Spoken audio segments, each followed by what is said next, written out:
نحمده ونصلي على رسوله الكريم أما بعد فأعوذ بالله من الشيطان الرجيم بسم الله الرحمن الرحيم وما آتاكم الرسول فخذوه وما نهاكم عنه فانتهوا واتقوا الله إن الله شديد العقاب صدق الله العظيم رب اشرح لي صدري ويسر لي أمري واحلل عقدة من لساني يفقهوا قولي আমরা শুরুতে আল্লাহ রব্বুল ইজ্জা ওয়াল জালালের দরবারে লাখো কোটি শুকর এবং সুজুদ জ্ঞাপন করছি যে আল্লাহ তাআলা আমাদেরকে আজকে এরকম চমৎকার একটি পরিবেশে কিছু দিনই কথা শুনবার সুযোগ করে দিয়েছেন। আমরা সবাই পড়ছি কালিমাতুশ শুকর আলহামদুলিল্লাহ। আমি যে টপিকটা নিয়ে আজকে আলোচনা করব সেটা হচ্ছে prophetic mindset through the lens of সিরা or through the lens of সুন্নাহ। নববী মনস্তত্ত্ব সিরাতের আয়নায় রাসূল সাল্লাল্লাহু আলাইহি ওয়াসাল্লাম ওনার মাইন্ডসেট কেমন ছিল। মাইন্ডসেট শব্দটার সাথে আমরা মোটামুটি পরিচিত না, সবাই কি বলেন? আমি কিন্তু মাঝে মাঝে জিজ্ঞেস করব যদি আপনারা অনুমতি দেন, আর প্রশ্ন করার পরে যদি আপনারা উত্তর দেন তাহলে আমি বুঝবো যে খুব বুঝতেছেন আপনারা আমার আলোচনা, ধরতে পারতেছেন পয়েন্টগুলো। মাইন্ডসেট শব্দটার সাথে আমরা পরিচিত কিনা সবাই? মাইন্ডসেট মানে কি? মনস্তত্ত্ব, তাই তো? মনস্তত্ত্ব, মানুষের মেন্টাল অ্যাটিটিউড, সে যেভাবে ভাবে, যেভাবে চিন্তা করে। একটা মানুষ তার চারপাশের জগৎটাকে যেভাবে দেখে, যেভাবে ভাবে, যেভাবে চিন্তা করে এবং যেভাবে সে সিদ্ধান্ত নেয়, এটাকে বলে তার mindset, the way of thinking. তো রাসূলুল্লাহ সাল্লাল্লাহু আলাইহি ওয়া সাল্লামের মাইন্ডসেট কেমন ছিল? তিনি বিভিন্ন সিচুয়েশনে কীভাবে এই সিচুয়েশনটাকে ডিল করতেন, ওনার অ্যাপ্রোচ কেমন ছিল, কোন পরিস্থিতিতে কীভাবে রিয়্যাক্ট করতেন, কীভাবে রেসপন্স করতেন, কীভাবে থিঙ্ক করতেন, কীভাবে ডিসিশন মেকিং করতেন, এই টোটাল বিষয়টাকে আজকে আমরা prophetic mindset through the lens of সিরাতে কভার করবার চেষ্টা করবো ইনশাআল্লাহ। একটু ভারী টপিক, তারপরে খুব সহজ করে উপস্থাপন প্রেজেন্টেশন করতে পারলে এটা বোঝা যাবে ইনশাআল্লাহ বিইذنিল্লাহ। তাহলে আমি প্রায়ই রাসূল সাল্লাল্লাহু আলাইহি ওয়াসাল্লামের মাইন্ডসেট বোঝানোর জন্য সিরাতে ঢুকে যাব, মানে রাসূল সাল্লাল্লাহু আলাইহি ওয়াসাল্লামের আসিরা আল আতেরা আল মুবারাকা, ওনার বায়োগ্রাফিতে প্রবেশ করব এবং সেখান থেকে রেফারেন্সগুলো শেয়ার করব আপনাদের সাথে, এবং সুন্নাহ থেকে রেফারেন্স শেয়ার করব যাতে করে আমাদের কাছে ক্লিয়ার হয় যে ওনার মাইন্ডসেটটা কেমন, দৃষ্টিভঙ্গি কেমন। আমরা অনেকে বলি না যে দৃষ্টিভঙ্গি বদলান তো জীবন বদলে যাবে, এটা বলি না আমরা? তার মানে এটা খুব গুরুত্বপূর্ণ, মাইন্ডসেট খুব গুরুত্বপূর্ণ। আজকের এই শেষ অধিবেশনে আমরা প্রফিটিক মাইন্ডসেট নিয়ে কথা বলবো ইনশাআল্লাহ। আমি আমার রিসার্চে 12টা মাইন্ডসেট খুঁজে পেয়েছি based on my personal research. আরও কিছু মাইন্ডসেট থাকতে পারে, কিন্তু মেইনলি ঘুরে ফিরে এই 12টার মধ্যেই সীমাবদ্ধ রাসূল সাল্লাল্লাহু আলাইহি ওয়াসাল্লামের মাইন্ডসেট। সেই 12টা মাইন্ডসেট কী কী আমি পয়েন্টগুলো উল্লেখ করে আমি মূল আলোচনাতে প্রবেশ করছি। প্রথম হচ্ছে গড সেন্ট্রিক মাইন্ডসেট, 2 নম্বরে ভিশন ওরিয়েন্টেড, 3 নম্বরে উইজডম ড্রিভেন, 4 নম্বরে রিফর্ম সেন্ট্রিক, 5 নম্বরে ওপেন মাইন্ডেড, 6 নম্বর এন্টারপ্রেনাল, 7 নম্বর কনসিডারেট, 8 নম্বর ট্রান্সপারেন্ট, 9 নম্বর অ্যাপ্রিসিয়েটিভ, 10 নম্বর হচ্ছে ফ্লেক্সিবল, 11 নম্বর অপটিমিস্টিক, 12 নম্বর হচ্ছে রেজিলিয়েন্ট। এই 10টা mindset based on my research, আমার ক্ষুদ্র গবেষণায় আমি খুঁজে পেয়েছি যে রাসূল সাল্লাল্লাহু আলাইহি ওয়াসাল্লাম এই ধরনের মানসিকতার অধিকারী ছিলেন, এই অ্যাপ্রোচের অধিকারী ছিলেন। তো এই 12টা পয়েন্টে যদি 5 মিনিট করেও কথা বলি তাহলে 5-12 প্রায় 60 মিনিট, 1 ঘন্টা। তো আপনাদের কি ধৈর্য কুলাবে 1 ঘন্টা সময় ব্যয় করা? আল্লাহু আকবার, মাশাআল্লাহ, তাবারাকাল্লাহ। তো আমরা শুরু করি, দেখি কতটুকু আপনারা এনজয় করেন। প্রথম যেই মাইন্ডসেটটা নিয়ে আমরা আলোচনা করব সেটা হচ্ছে গড সেন্ট্রিক মাইন্ডসেট বা আল্লাহ সেন্ট্রিক মাইন্ডসেট। অর্থাৎ রাসূল সাল্লাল্লাহু আলাইহি ওয়াসাল্লাম যে কোনো কাজে তিনি আল্লাহ তাআলাকে ফিল করতেন, আল্লাহ তাআলাকে তিনি অনুভব করতেন, ফিল করতেন। সব কিছু ছিল আল্লাহ তাআলা কেন্দ্রিক, যাই তিনি করতেন না কেন একজন মহান সত্তার সন্তুষ্টির জন্যই তিনি সেটা করতেন। তিনি কে? আওয়াজ করে বলুন, তিনি কে? আল্লাহ সুবহানাহু ওয়া তাআলা। তার সন্তুষ্টির জন্যই তিনি সব কিছু করতেন এবং সবসময় তিনি এটা ফিল করতেন যে আমার আসল ভরসা স্থল হচ্ছে আল্লাহ তাআলা। আসল ভরসা স্থল কে? আল্লাহ তাআলা। এবং আল্লাহকেই তিনি ওনার নিজের অভিভাবক হিসেবে সবসময় চিন্তা করতেন এবং তার দয়ার পরশেই যে আমরা বেঁচে আছি, তিনি যে আমাকে আগলে রেখেছেন, সার্বক্ষণিক এটাকে মনের মধ্যে ধারণ করা, সবসময় এই চিন্তাটা ভেতরে লালন করা, এটাকেই বলে গড সেন্ট্রিক মাইন্ডসেট বা আল্লাহ সেন্ট্রিক মাইন্ডসেট। এই মাইন্ডসেটের অধিকারে যদি আপনি হতে পারেন, আপনি একটা ডিভাইন পাওয়ার শিল্ডের ভেতরে থাকবেন, একটা ডিভাইন প্রোটেকশনে থাকবেন। চারিদিকে তুফান, ঝঞ্ঝা, ঝড়, অনেক কিছু, কোনো কিছুই আপনাকে স্পর্শ করবে না, কারণ আপনার গড সেন্ট্রিক মাইন্ডসেট আছে। একটা মহা শক্তিধর সত্তার সাথে আপনার সংযোগায়ন আছে, কানেক্টিভিটি আছে। সো প্রথম মাইন্ডসেটটা হচ্ছে গড সেন্ট্রিক মাইন্ডসেট। রাসূল সাল্লাল্লাহু আলাইহি ওয়াসাল্লাম সবসময় সব কিছু আল্লাহ তাআলার সন্তুষ্টির জন্য করতেন এবং তিনি ভাবতেন আমার কেউ না থাক, আল্লাহ আছে। যার কেউ নাই তার কে থাকে? বলুন তো সবাই, যার কেউ নাই তার কে আছে? আল্লাহ আছে। এটাই হচ্ছে গড সেন্ট্রিক মাইন্ডসেট।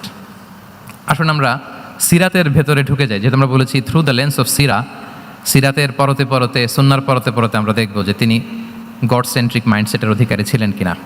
আল্লাহর হাবিব সাল্লাল্লাহু আলাইহি ওয়াসাল্লাম একবার একটা যুদ্ধ থেকে ফেরার পথে মরুভূমির মাঝখানে সেনাবাহিনীকে থামিয়ে বিশ্রামের ঘোষণা দিলেন যে তোমরা একটু বিশ্রাম নাও।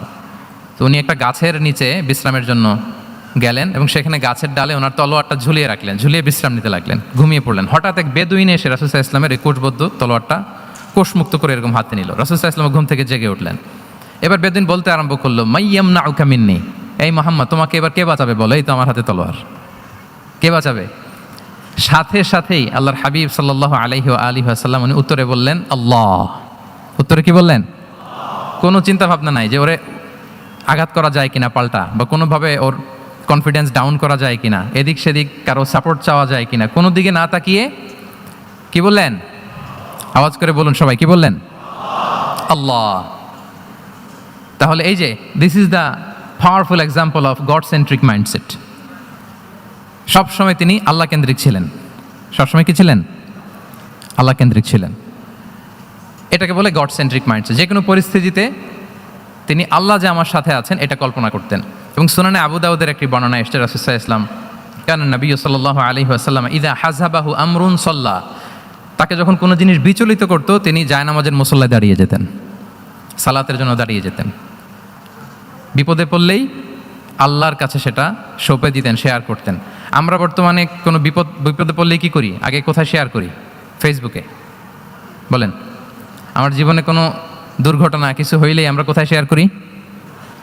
করেন আপনারা? ফেসবুকে শেয়ার করেন? আসলে করা উচিত কার সাথে? হ্যাঁ, আমার স্ত্রীর সাথে শেয়ার করার আগেও শেয়ার করবো কার সাথে? আমার বন্ধুর সাথে শেয়ার করার আগেও শেয়ার করবো কার সাথে? আল্লাহর সাথে। আমরা যদি হিজরতের ঘটনাটাকে একটু অ্যানালাইজ করি তাহলে দেখব যে গারে সাউরে যখন আল্লাহ রাসূল সাল্লাল্লাহু আলাইহি ওয়াসাল্লাম এবং আবু বকর রাদিয়াল্লাহু তাআলা আনহু ওনারা আশ্রয় নিয়েছিলেন রাত্রিবেলায়, কুরাইশরা যখন খুঁজতেছিল, আবু বকর রাদিয়াল্লাহু তাআলা আনহু বলেন যে কুরাইশদের পা দেখা যাচ্ছে, ওরা যে হেঁটে যাচ্ছে, একটু উকি মারলেই আমাদেরকে দেখা যায়। তিনি অত্যন্ত ভীত সন্ত্রস্ত, তটস্থ, নিজের জন্য নয়, রাসূল সাল্লাল্লাহু আলাইহি ওয়াসাল্লামের সেফটির জন্য। রাসূল সাল্লাল্লাহু আলাইহি ওয়াসাল্লাম আবু বকর রাদিয়াল্লাহু তাআলা আনহুকে বলেন যে আবু বকর চিন্তা করো না, লা তাহসান ইন্নাল্লাহা মা'ানা, আবু বকর চিন্তা করো না, আল্লাহ আমাদের সাথে আছেন। সুবহানাল্লাহ। আমাদের সাথে কে আছেন? আল্লাহ আমাদের সাথে আছেন। এটা হচ্ছে গড সেন্ট্রিক মাইন্ডসেটের উদাহরণ। আপনার মনকে বুঝাতে হবে যে আল্লাহ আমার সাথে আছে। মনকে তুমি বুঝিয়ে বলো আল্লাহ আছে আমার সাথে। এই বাক্যটা মুখস্থ করা যাবে? মনকে তুমি বুঝিয়ে বলো আল্লাহ আছেন আমার সাথে। আপনার পুরো জীবনের সব কাজের সাথে যদি এই বাক্যটাকে মিলিয়ে ফেলতে পারেন দেখবেন যে কোনো কিছুই আপনার ক্ষতি করতে পারতেছে না। এটাকে বলে গড সেন্ট্রিক মাইন্ডসেট। আল্লাহ আমার সাথে আছেন, কেউ নাই কিন্তু আল্লাহ তাআলা আমার সাথে আছেন। এবং গড সেন্ট্রিক মাইন্ডসেটের সবচেয়ে বড় সুবিধা হচ্ছে আপনার মনে কখনো হতাশা কাজ করবে না, হতাশা বাঁধবে না, কারণ আপনার সাথে এক মহাশক্তিধরের কানেক্টিভিটি আছে। তিনি কে বলুন তো আওয়াজ করে? তিনি আল্লাহ। হতাশা আসবে না। এই যে আমাদের জাতীয় জীবনের এখন সবচাইতে বড় বড় সমস্যাগুলোর যদি আমরা লিস্ট করি, একটা বড় সমস্যা হচ্ছে ডিপ্রেশন, তাই না? আমরা ডিপ্রেশনে ভুগি না? আপনাদের ডিপ্রেশন হয় কখনো? আচ্ছা, ডিপ্রেশন কাকে বলে আগে বলে। ডিপ্রেশন হচ্ছে আপনার আর আপনার রবের মাঝে যে দূরত্ব, এটার নাম ডিপ্রেশন। আই রিপিট, আমার আর আমার রবের মাঝে যে গ্যাপ, আমাদের সম্পর্কের যে দূরত্ব, এটার নাম কি? ডিপ্রেশন। আপনি যত আল্লাহর সাথে সম্পর্ক জোরদার করতে পারবেন, ডিপ্রেশন আপনার থেকে দৌড়ে পালাবে। এজন্য আমাদের বিশ্বাসীদের জীবনে কোনো ডিপ্রেশন নাই। আছে? আমাদের ডিকশনারিতে কোনো ডিপ্রেশন আছে বলেন তো? আমাদের সাথে আল্লাহর সম্পর্ক কেমন বলেন? মজবুত? আলহামদুলিল্লাহ পড়ুন সবাই। তাহলে ডিপ্রেশন হচ্ছে আপনার আর আপনার রবের মাঝে যে দূরত্ব, এই দূরত্ব দূর করে দেন, ডিপ্রেশন আপনিই পালাবে। আচ্ছা, আমরা আরও কিছু সিরা থেকে ইনসিডেন্ট নিয়ে দেখি যে গড সেন্ট্রিক মাইন্ডসেটটা কেমন। দ্বিতীয় হিজরিতে যে বদরের যুদ্ধ হলো, সে বদরের যুদ্ধে ইবনে মাসউদ রাদিয়াল্লাহু তাআলা আনহু তিনি বর্ণনা করেন যে আল্লাহ রাসূল সাল্লাল্লাহু আলাইহি ওয়াসাল্লাম আগামীকাল যুদ্ধ, এর আগের দিন রাতে তিনি হাত তুলে এরকম দোয়া করতেছিলেন। আমরা তো এইভাবে দোয়া করি। আল্লাহর হাবিব সাল্লাল্লাহু আলাইহি ওয়াসাল্লাম তিনি দোয়া করতে করতে ইমোশনালি হাত এরকম উঁচু করে, হাত্তা ইউরা বায়াদু ইবতাইহি, বগলে শুভ্রতা দেখা যাচ্ছিল, উনি দোয়া করতেছিলেন আল্লাহুম্মা আনজিজ লি মা ওয়া'আতানি, আল্লাহুম্মা আতিনি মা ওয়া'আতানি, আল্লাহ তুমি যে বিজয় দিবে বলে প্রতিশ্রুতি করেছিল, ওই বিজয় আমাদেরকে দাও, ওই ভিক্টরি আমাদেরকে দাও, দোয়া করছিলেন। সাইয়েদনা আলী রাদিয়াল্লাহু তাআলা আনহু উনি বর্ণনা করছেন যে বদরের যুদ্ধের আগের রাতে আমরা সবাই ঘুমোচ্ছিলাম, কিন্তু রাসূল সাল্লাল্লাহু আলাইহি ওয়াসাল্লামকে দেখলাম যে না, উনি হাত তুলে শুধু আল্লাহর কাছে কান্না করছেন, দোয়া করছেন। আবু বকর রাদিয়াল্লাহু তাআলা আনহু উনি বলেন যে আমি যে দেখলাম যে তিনি ফজর পর্যন্ত দোয়া চালিয়েই যাচ্ছিলেন, দোয়া কন্টিনিউ করছিলেন তিনি। এবং দোয়া করতে করতে রাসূল সাল্লাল্লাহু আলাইহি ওয়াসাল্লাম এতটাই ইমোশনাল হয়ে গেলেন যে ওনার গায়ের চাদরটা নিচে পড়ে গেল। আবু বকর রাদিয়াল্লাহু তাআলা আনহু যে বলেন, ইয়া নবী আল্লাহ, কাফাকা মুনাশাদাতুকা রাব্বাক ফাইন্নাহু সায়ুনজিজু লাকা মা ওয়া'দাক। হে নবী, যথেষ্ট, এনাফ ইজ এনাফ, অনেক হয়েছে নবী, আন্না, আর কাঁদতে হবে না, আপনার রব আপনাকে ভিক্টরি বা বিজয় দান করবে ইনশাআল্লাহ। তাহলে দেখেন, যুদ্ধের আগের রাতে সেনাপ্রধান কি করে? এই কৌশল ওই কৌশল, কোন দিক দিয়ে অ্যাটাক করা যাবে, ওয়ার স্ট্র্যাটেজি ঠিক করে, তার সাথে যারা আছে তাদের সাথে পরামর্শ করে। কিন্তু রাসূল সাল্লাল্লাহু আলাইহি ওয়াসাল্লাম সব কিছু সেট করে দিয়ে কার সাথে কানেক্টিভিটি করেছেন বলুন তো? আল্লাহর সাথে। This is called God centric mindset, Allah centric mindset. আমার হৃদয়টা সবসময় কার সাথে জুড়ে থাকবে? আল্লাহর সাথে, কারণ উনি ছাড়া আমার কোনো ঠিকানাই নাই। এই যে একটা নাশিদ বাংলাদেশে আমি শুনেছিলাম, তুমি ছাড়া প্রভু আমি, শুনেছেন আপনারা? ঠিকানাবিহীন। এটাও মনে রাখতে হবে। মনকে তুমি বুঝিয়ে বলো আল্লাহ আছে আমার সাথে, এটাও যেমনি আমরা মনে রাখবো, এই বাক্যটা মনে রাখতে হবে যে প্রভু তুমি ছাড়া আমি, হ্যাঁ বলতে চান না কেন? তুমি ছাড়া আমি ঠিকানাবিহীন, উনি ছাড়া আমার কোনো ঠিকানাই নাই। তাহলে এই মেন্টালিটি যদি আমরা ধারণ করতে পারি, এটাকে বলে গড সেন্ট্রিক মাইন্ডসেট। তাহলে রাসূলুল্লাহ সাল্লাল্লাহু আলাইহি ওয়া আলিহি ওয়াসাল্লামের যে 12টা মাইন্ডসেটের কথা আমরা বলেছি, তার প্রথমটা হচ্ছে গড সেন্ট্রিক। প্রথমটা কি? সবাই বলুন আওয়াজ করে, প্রথমটা কি? মাশাআল্লাহ। আমি শেষে আবার জিজ্ঞেস করব যে কারা কারা বলতে পারেন দেখি। তাহলে একটা কভার করলাম। আল্লাহ তাআলা আমাদেরকে গড সেন্ট্রিক মাইন্ডসেট দান করুক। আমরা যে কোনো পরিস্থিতিতে যেভাবেই থাকি না কেন, আমরা বিপদে আপদে সবসময় ভরসা রাখবো কার উপর? এটাই হচ্ছে গড সেন্ট্রিক বা আল্লাহ সেন্ট্রিক মাইন্ডসেট। আচ্ছা, 2 নাম্বার মাইন্ডসেট হচ্ছে vision oriented mindset. Vision oriented mindset মানে হচ্ছে যার মধ্যে দূরদর্শিতা আছে, ফার সাইটেডনেস আছে, who can anticipate the future, যে ভবিষ্যৎ আগাম অনুমান করে ফেলতে পারে, সামনের পরিস্থিতিকে আগাম অনুমান করতে পারার যে যোগ্যতা বা দীর্ঘমেয়াদী চিন্তা করতে পারার যে ক্যাপাসিটি, এটাকে বলে ভিশন ওরিয়েন্টেড মাইন্ডসেট। এটা আল্লাহ রাসূল সাল্লাল্লাহু আলাইহি ওয়া আলিহি ওয়াসাল্লামকে আল্লাহ তাআলা দান করেছেন। উনি ভবিষ্যৎকে আগাম বুঝতে পারতেন, আগাম অনুমান করতে পারতেন, এবং সে অনুযায়ী তিনি স্ট্র্যাটেজি, প্ল্যান, পরিকল্পনা এটা তিনি সাজাতে পারতেন। এটাকে বলে ভিশন ওরিয়েন্টেড মাইন্ডসেট। এবার আসুন আমরা সিরাতের কিছু ইনসিডেন্টকে সামনে নিয়ে আসি যে তিনি কীরকম ভিশন ওরিয়েন্টেড মাইন্ডসেটের অধিকারী ছিলেন। আমরা সবাই হুদাইবিয়ার ঘটনা জানি না? কত হিজরিতে ঘটেছিল বলুন তো সবাই? হ্যাঁ, কত? 6ষ্ঠ হিজরিতে। লাকাদ সাদাকাল্লাহু রাসূলাহুর রুইয়া বিল হক লা তাদখুলুন্নাল মাসজিদাল হারামা ইনশাআল্লাহু আমিনিন। রাসূল সাল্লাল্লাহু আলাইহি ওয়াসাল্লাম 6ষ্ঠ হিজরিতে মদিনায় স্বপ্নে দেখলেন যে তিনি উমরা করতে যাচ্ছেন। তো নবীদের স্বপ্ন এটা কেবল স্বপ্ন নয়, এটা আল্লাহর পক্ষ থেকে ওয়াহি, রেভেলেশন, ওয়াহি। তো সেই হিসেবে তিনি 1400 সাহাবা নিয়ে উমরা করতে চলে গেলেন মক্কায়, কিন্তু মক্কাবাসী ঢুকতে দিল না, থামিয়ে দেয়া হলো। তো তখন একটা চুক্তি হয়েছিল, ভাইজান mobile should be in pocket. এই যে আপনি বলেছিলাম যে অডিয়েন্সে আমরা কেউ ভিডিও ধারণ করবো না ইনশাআল্লাহ, আপনারা কথা দিয়েছিলেন আমরা 1-to-1 brain to brain connection করব, ভিডিও করবেন না প্লিজ।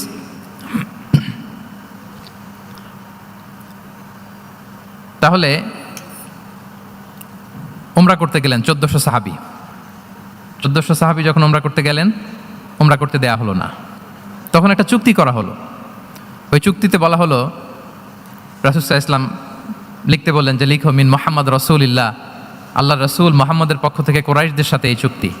কুরাইশরা আপত্তি করলো যে না, শুধু মুহাম্মদ লেখা যাবে, রাসূলুল্লাহ লেখা যাবে না, কারণ তুমি যে রাসূলুল্লাহ, আল্লাহর রাসূল, এটা যদি আমরা মেনে নেই তাহলে তোমার সাথে আর আমাদের দ্বন্দ্ব কিসের, আমরা তো ভাই ভাই হয়ে গেলাম, রাসূলুল্লাহ কাটো। সাহাবারা কেউ রাজি হয় না, বিশেষ করে ওমরে ফারুক রাদিয়াল্লাহু তাআলা উনি রাজি হয় না, না না এটা কাটা যাবে না। রাসূল সাল্লাল্লাহু আলাইহি ওয়াসাল্লাম অনেক বলে কয়ে বুঝালেন যে না, দীর্ঘমেয়াদী চিন্তা করতে গেলে আমাদের এখন একটা শান্তি চুক্তির দরকার আছে, যাতে করে আমরা আমাদের গ্লোবাল নেভিগেশন সিস্টেম, দাওয়া সিস্টেমকে আরও স্ট্রং করতে পারি। অনেক বলে কয়ে রাসূলুল্লাহ কাটা হলো। এরপর তারা বলে চুক্তিতে লিখো যে এই বছর উমরা করতে দেয়া হবে না, এই বছর ফিরে যাবেন আপনারা সবাই। এটাও সাহাবারা রাজি হয় না, আল্লাহ রাসূল সাল্লাল্লাহু আলাইহি ওয়াসাল্লাম রাজি হলেন। আবার আরেকটা ক্লোজে লেখা হলো যে আগামী বছর আসলেও 3 দিনের বেশি থাকা যাবে না, সেটাও রাজি হয়ে গেল। রাসূল সাল্লাল্লাহু আলাইহি ওয়াসাল্লাম, সাহাবারা রাজি হচ্ছেন না। এরপর মক্কা থেকে কোনো লোক মদিনায় গেলে মদিনাবাসী তাকে রাখতে পারবে না, ফেরত দিতে হবে। কিন্তু মদিনা থেকে কোনো লোক মক্কায় আসলে মক্কাবাসী তাকে ফেরত দিতে বাধ্য থাকবে না। দেখেন, একটার পর একটা মুসলমানদের বিরুদ্ধে সব ক্লোজ যাচ্ছে, কোনো সাহাবীরাই রাজি হচ্ছেন না। কিন্তু আল্লাহ রাসূল সাল্লাল্লাহু আলাইহি ওয়া আলিহি ওয়াসাল্লাম তিনি বললেন যে না, লিখো লিখো।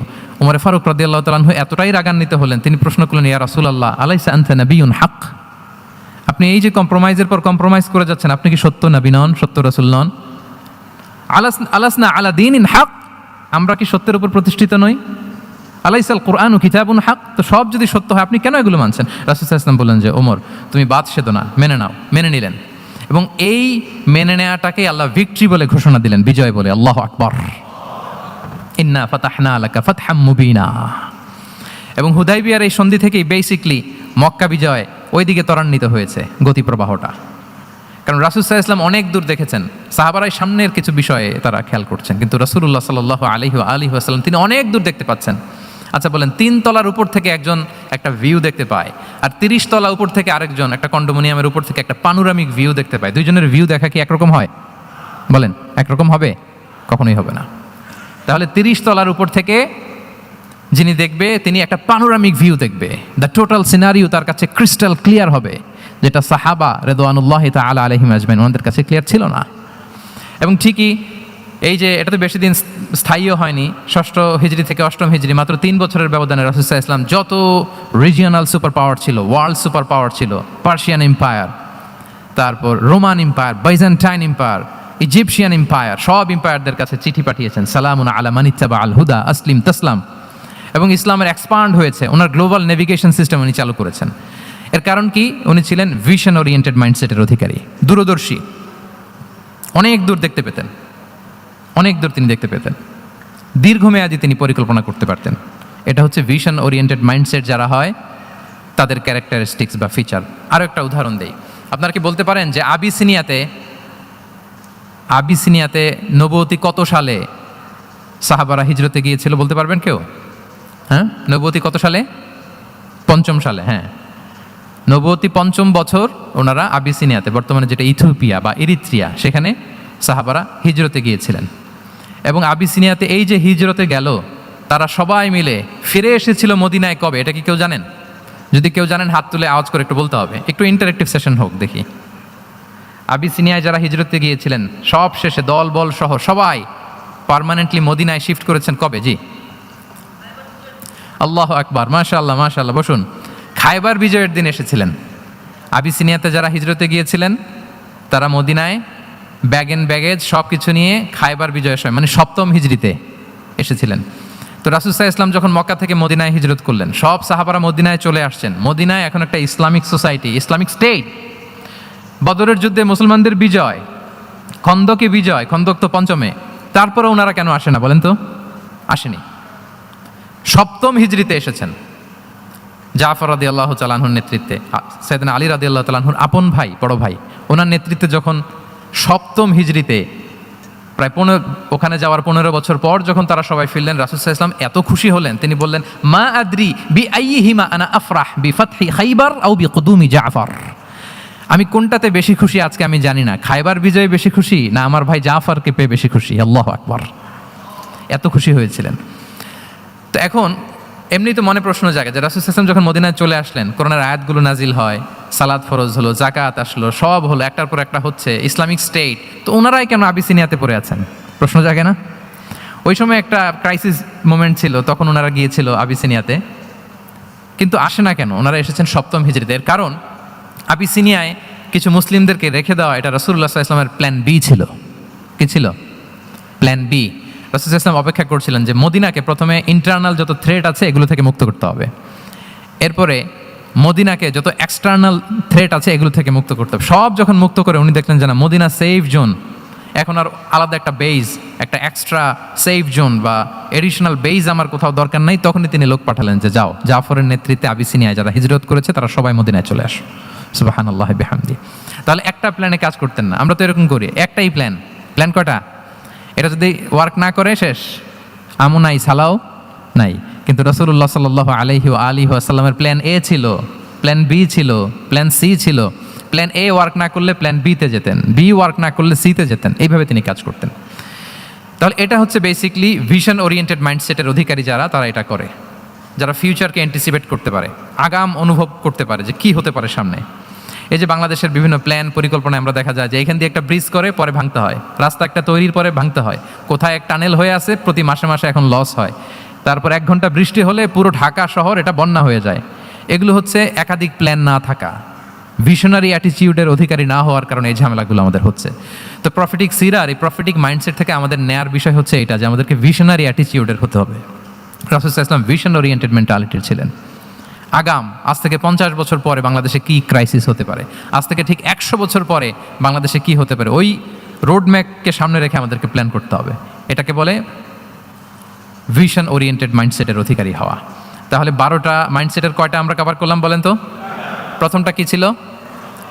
গড সেন্ট্রিক বা আল্লাহ সেন্ট্রিক। দ্বিতীয়টা ভিশন ওরিয়েন্টেড মাইন্ডসেট। 3 নাম্বার হচ্ছে উইজডম ড্রিভেন মাইন্ডসেট। উইজডম মানে হচ্ছে প্রজ্ঞা। প্রজ্ঞা কি? জ্ঞান আর কমন সেন্স দুইটা একসাথে হইলে ওইটারে প্রজ্ঞা বলে। When the knowledge and common sense join together, it reflects as wisdom. আপনার জ্ঞান এবং আপনার কমন সেন্স একসাথে হইলে ওইটা উইজডম হয়ে যায়। রাসূল সাল্লাল্লাহু আলাইহি ওয়াসাল্লাম ছিলেন প্রজ্ঞায় সমৃদ্ধ এক মননের অধিকারী। ওনার সব কিছুতেই প্রজ্ঞা ছিল। প্রজ্ঞা ছিল। উইজডম ইন গিভিং অ্যাডভাইস, উপদেশ দেওয়ার সময় ছিল প্রজ্ঞা। উইজডম ইন পলিসি মেকিংয়ের সময় সেখানে প্রজ্ঞা ছিল। Wisdom in action strategic plan, কোনো স্ট্র্যাটেজিক প্ল্যানের ক্ষেত্রে প্রজ্ঞা ছিল। রাসূল সাল্লাল্লাহু আলাইহি ওয়াসাল্লাম একই প্রশ্নের উত্তর এক একজনকে এক একভাবে দিতেন। অনেক সাহাবারা জিজ্ঞেস করতেন যে রাসূলুল্লাহ একই প্রশ্ন, একে বললেন এইটা, ওরে বললেন ওইটা, ওরে বললেন আরেকটা, এটা কেন? তো রাসূল সাল্লাল্লাহু আলাইহি ওয়াসাল্লাম বললেন যে আমি জানি ওর কিসে ঘাটতি, আমি জানি ওর কি প্রয়োজন, আমি জানি ওকে কোন নাসিহাটা দিলে কাজ করবে, ফলে এক একজনকে আমি এক একভাবে ক্লারিফাই করেছি। আল্লাহু আকবার। This is called wisdom. আচ্ছা, উইজডম, রাসূল সাল্লাল্লাহু আলাইহি ওয়াসাল্লাম যে উইজডম ড্রিভেন মাইন্ডসেটের অধিকারী ছিলেন, এটার কয়েকটা এক্সাম্পল আমরা সিরাত থেকে দেখি। মক্কায় বিজয় হয়েছে কত হিজরিতে? কত? অষ্টম হিজরিতে যখন মক্কা বিজয় হলো, তখন রাসূল সাল্লাল্লাহু আলাইহি ওয়াসাল্লাম আম্মা জান আয়েশার সাথে গল্প করছিলেন আর বলছিলেন, আয়েশা, লাউলা হাদাসাতু আহদি কওমিকা বিল কুফরি লা নাকাতুল কাবাতা ওয়া লা জাআলতুহা আলা আসাসি ইব্রাহিম। আয়েশা, তোমার এই মক্কাবাসী, তোমার এলাকার লোকজন যদি একটা কেওস সৃষ্টি না করতো, তাহলে কাবার যে আসল শেপ, আমি ওই আসল শেপে এটাকে ফেরত নিতাম, কিন্তু নিতে গেলে এখন একটা ঝামেলা বাঁধবে, এজন্য নিব না। ব্যাপারটা হচ্ছে আমরা এখন যে কাবাটাকে দেখি এটা হচ্ছে স্কয়ার আকৃতির। স্কয়ার মানে কি? বর্গাকৃতি, তাই তো? বর্তমান কাবা কোন আকৃতির বলেন তো? একটা বড় কিউবের সাইজ না? দূর থেকে দেখলে মনে হয় একটা বড় কিউবের সাইজ, কিউবের আকৃতি মানে স্কয়ার, চতুর্ভুজ। কিন্তু সাইয়েদনা ইব্রাহিম আলাইহিস সালাম যে কাবা নির্মাণ করেছিলেন, এটা কিন্তু এরকম কিউব ছিল না, ওইটা ছিল রেক্ট্যাঙ্গেল। রেক্ট্যাঙ্গেল ছিল, মানে আয়তাকৃতির ছিল, এরকম লম্বা। এই যে এই টেবিলটা যেরকম, টেবিলের যে শেপ এরকম ছিল, এরকম লম্বা কাবাঘর ছিল আয়তাকৃতির। কিন্তু এখন এটা কমে স্কয়ার আকৃতির হয়ে গেছে। এর কারণটা কি? কাবা একবার ওখানে অগ্নিকাণ্ড ঘটার কারণে ধ্বংস হয়েছিল, ফলে কাবাকে আবার রিনোভেশন করা লেগেছিল, পুনর্নির্মাণ।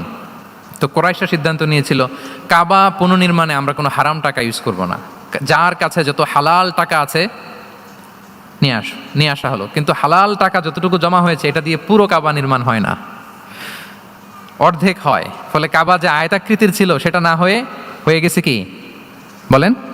বর্গাকৃতির, মানে স্কয়ার। ওই স্কয়ার কাবাই আজ পর্যন্ত রয়ে গেছে। কিন্তু ওই যে আয়তক্ষেত্রের যে শেপের মধ্যে যতটুকু জায়গা বাকি ছিল, ওইখানে দেখবেন একটা ক্রিসেন্টের মতো আছে, হেজরে ইসমাইল, হাতিমে কাবা বলে।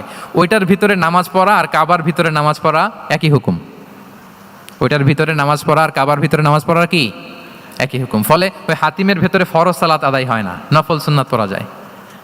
এমনকি কাবার ভেতরেও ফরজ সালাত আদায় করলে আদায় হবে না, কারণ নামাজের ফরজের মধ্যে একটা ফরজ হচ্ছে ইলা জিহাতিল কাবা, টু দ্য ডাইরেকশন অফ কেবলা। আপনার কেবলা মুখী হইতে হবে না, আপনি তো কাবার ভিতরে ঢুকে গেছেন, এখন কাবা কোন দিকে? কাবা তো নাই, বের হইতে হবে, বের হয়ে কাবামুখী হলে সালাত হবে। I think you got the point. তো তাহলে রাসূল সাল্লাল্লাহু আলাইহি ওয়াসাল্লামের উইজডম বা প্রজ্ঞাটা এখানে দেখেন। আম্মা জান আয়েশা রাদিয়াল্লাহু তাআলা আনহাকে উনি বললেন যে, আয়েশা, মক্কা তো বিজয় হলো, মক্কার কন্ট্রোল তো এখন আমার হাতে, চাইলে আমি কাবাকে ভেঙে সেই ইব্রাহিম আলাইহিস সালামের যে বেইজ ওরকম লম্বা করে শেপ দিতে পারি, কিন্তু দিব না, কেননা দিলে মক্কা একটা ক্যাওস হতে পারে। কি হতে পারে? কারণ তারা একেবারে ভেরি রিসেন্ট মুসলমান হয়েছে, তারা না বুঝেই বলবে যে সেই আদি কাবা, মোহাম্মদ এই কাবার অপমান করেছে, কাবাকে ভুলুণ্ঠিত করেছে, সম্মানকে নষ্ট করেছে, এরকম একটা কোশ্চেন রাইজ করতে পারে। এই জন্য আমি করলাম না। সুবহানাল্লাহ। This is called wisdom. এটাকে কি বলে? প্রজ্ঞা। এটাকে প্রজ্ঞা বলে। তাহলে আপনার জ্ঞান এবং আপনার কমন সেন্স দুইটা যখন কানেক্ট করে তখন সেটা প্রজ্ঞা হয়। প্রজ্ঞার আরেকটা উদাহরণ যদি দেই সিরাত থেকে, রাসূল সাল্লাল্লাহু আলাইহি ওয়াসাল্লামের যে কনফ্লিক্ট রিজলভিং ক্যাপাসিটি ছিল, যখন কাবাকে পুনর্নির্মাণ করা হচ্ছে তখন হাজরে আসওয়াদকে বের করা লেগেছিল, এবং রিনোভেশন শেষে আবার হাজরে আসওয়াদকে তার জায়গা মতো, মানে ব্ল্যাক স্টোন যেটাতে চুমু দিলে মানুষের গুনাহ মাফ হয়ে যায়, হাজরে আসওয়াদ চিনতে পেরেছেন না? চুমু দিতে পেরেছেন আপনারা? হ্যাঁ, ওরে আল্লাহ, অনেকে দিয়েছে, তো আমি দিতে পারি না এখনো। ওখানে যে ভিড় থাকে, ওই ধাক্কাধাক্কি করে মনে হয় যে না, হজ বা উমরার যে মূল অ্যাসেন্স বা স্পিরিট ওইটা বোধহয় নষ্ট হয়ে যায়। এই জন্য অনেকবার ট্রাই করেও, এবার আমার সাথে একটা 8 জনের গ্রুপ ছিল, খুব নাদুস নুদুস লম্বা চূড়া। তো বলতেছে শায়েক আপনার কোনো টেনশন করা লাগবে না, আসেন। তো ওরা যে যেরকম ধাক্কাধাক্কি শুরু করছে ওইটা দেখি আমার আর সাহস হয় নাই। বলছে যে ভাই আমি মাফও চাই, দোয়াও চাই, আমার করা লাগবে না, ওই দূর থেকে ইশারা দিলেই হবে।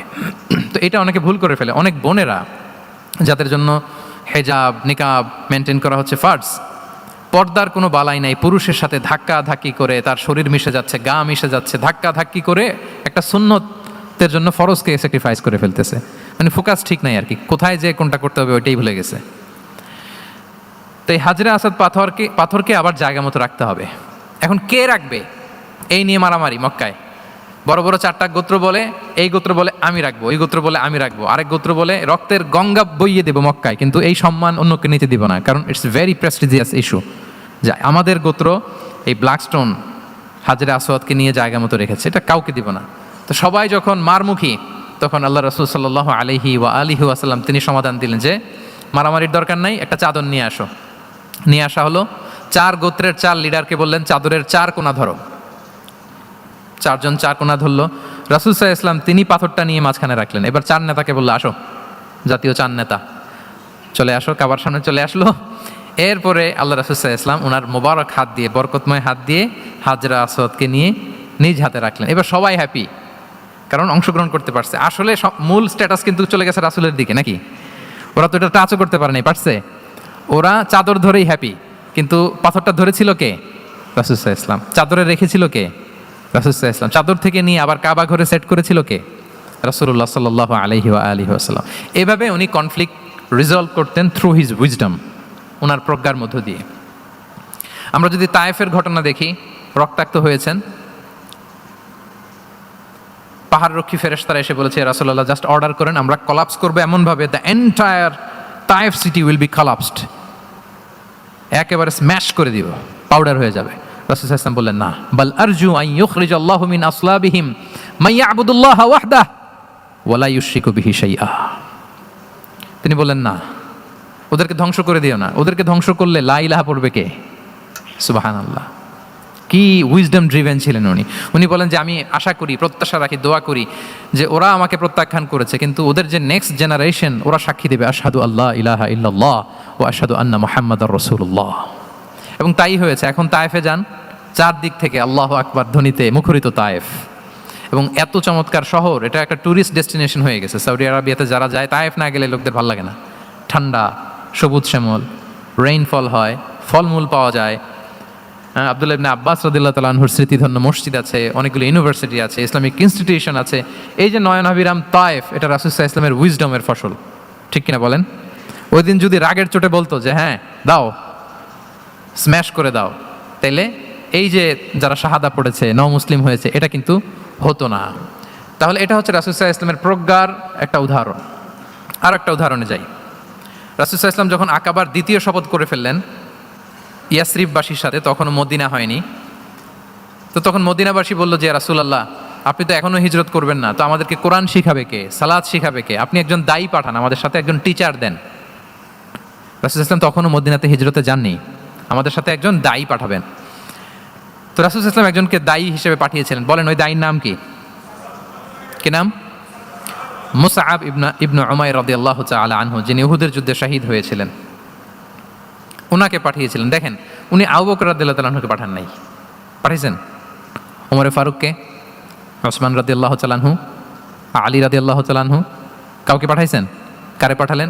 মুসআবকে। এর কারণ হচ্ছে উনি দেখতে খুব স্মার্ট ছিলেন, খুব ড্যাশিং ফেসের অধিকারী ছিলেন, এলিট ফ্যামিলি, মক্কার এলিট ফ্যামিলির একজন যুবক ছিলেন, এবং উনি সবচাইতে দামি দামি পারফিউম কালেক্ট করে ওইটা দিতেন।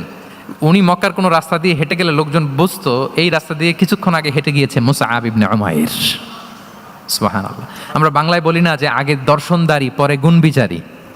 এই কথাটার সাথে পরিচিত আপনারা? আগে দর্শনদারি পরে গুণ বিচারী। আল্লাহ তাআলা এক একজনকে আমাদেরকে এক এক অবয়বে সৃষ্টি করেছেন। হুয়াল্লাযী ইউসাউবিরুকুম ফিল আরহামি কাইফা ইয়াশা। আল্লাহর একটা নাম হচ্ছে তিনি আল মুসাউবির, দ্য ডিজাইনার। মায়ের গর্ভে থাকতেই আমাদের কার চেহারা, কার কণ্ঠস্বর, কার স্কিন কালার, কে কীরকম হব সব ফিক্স তিনি ঠিক করে দিয়েছেন। এটা আল্লাহর দেয়া।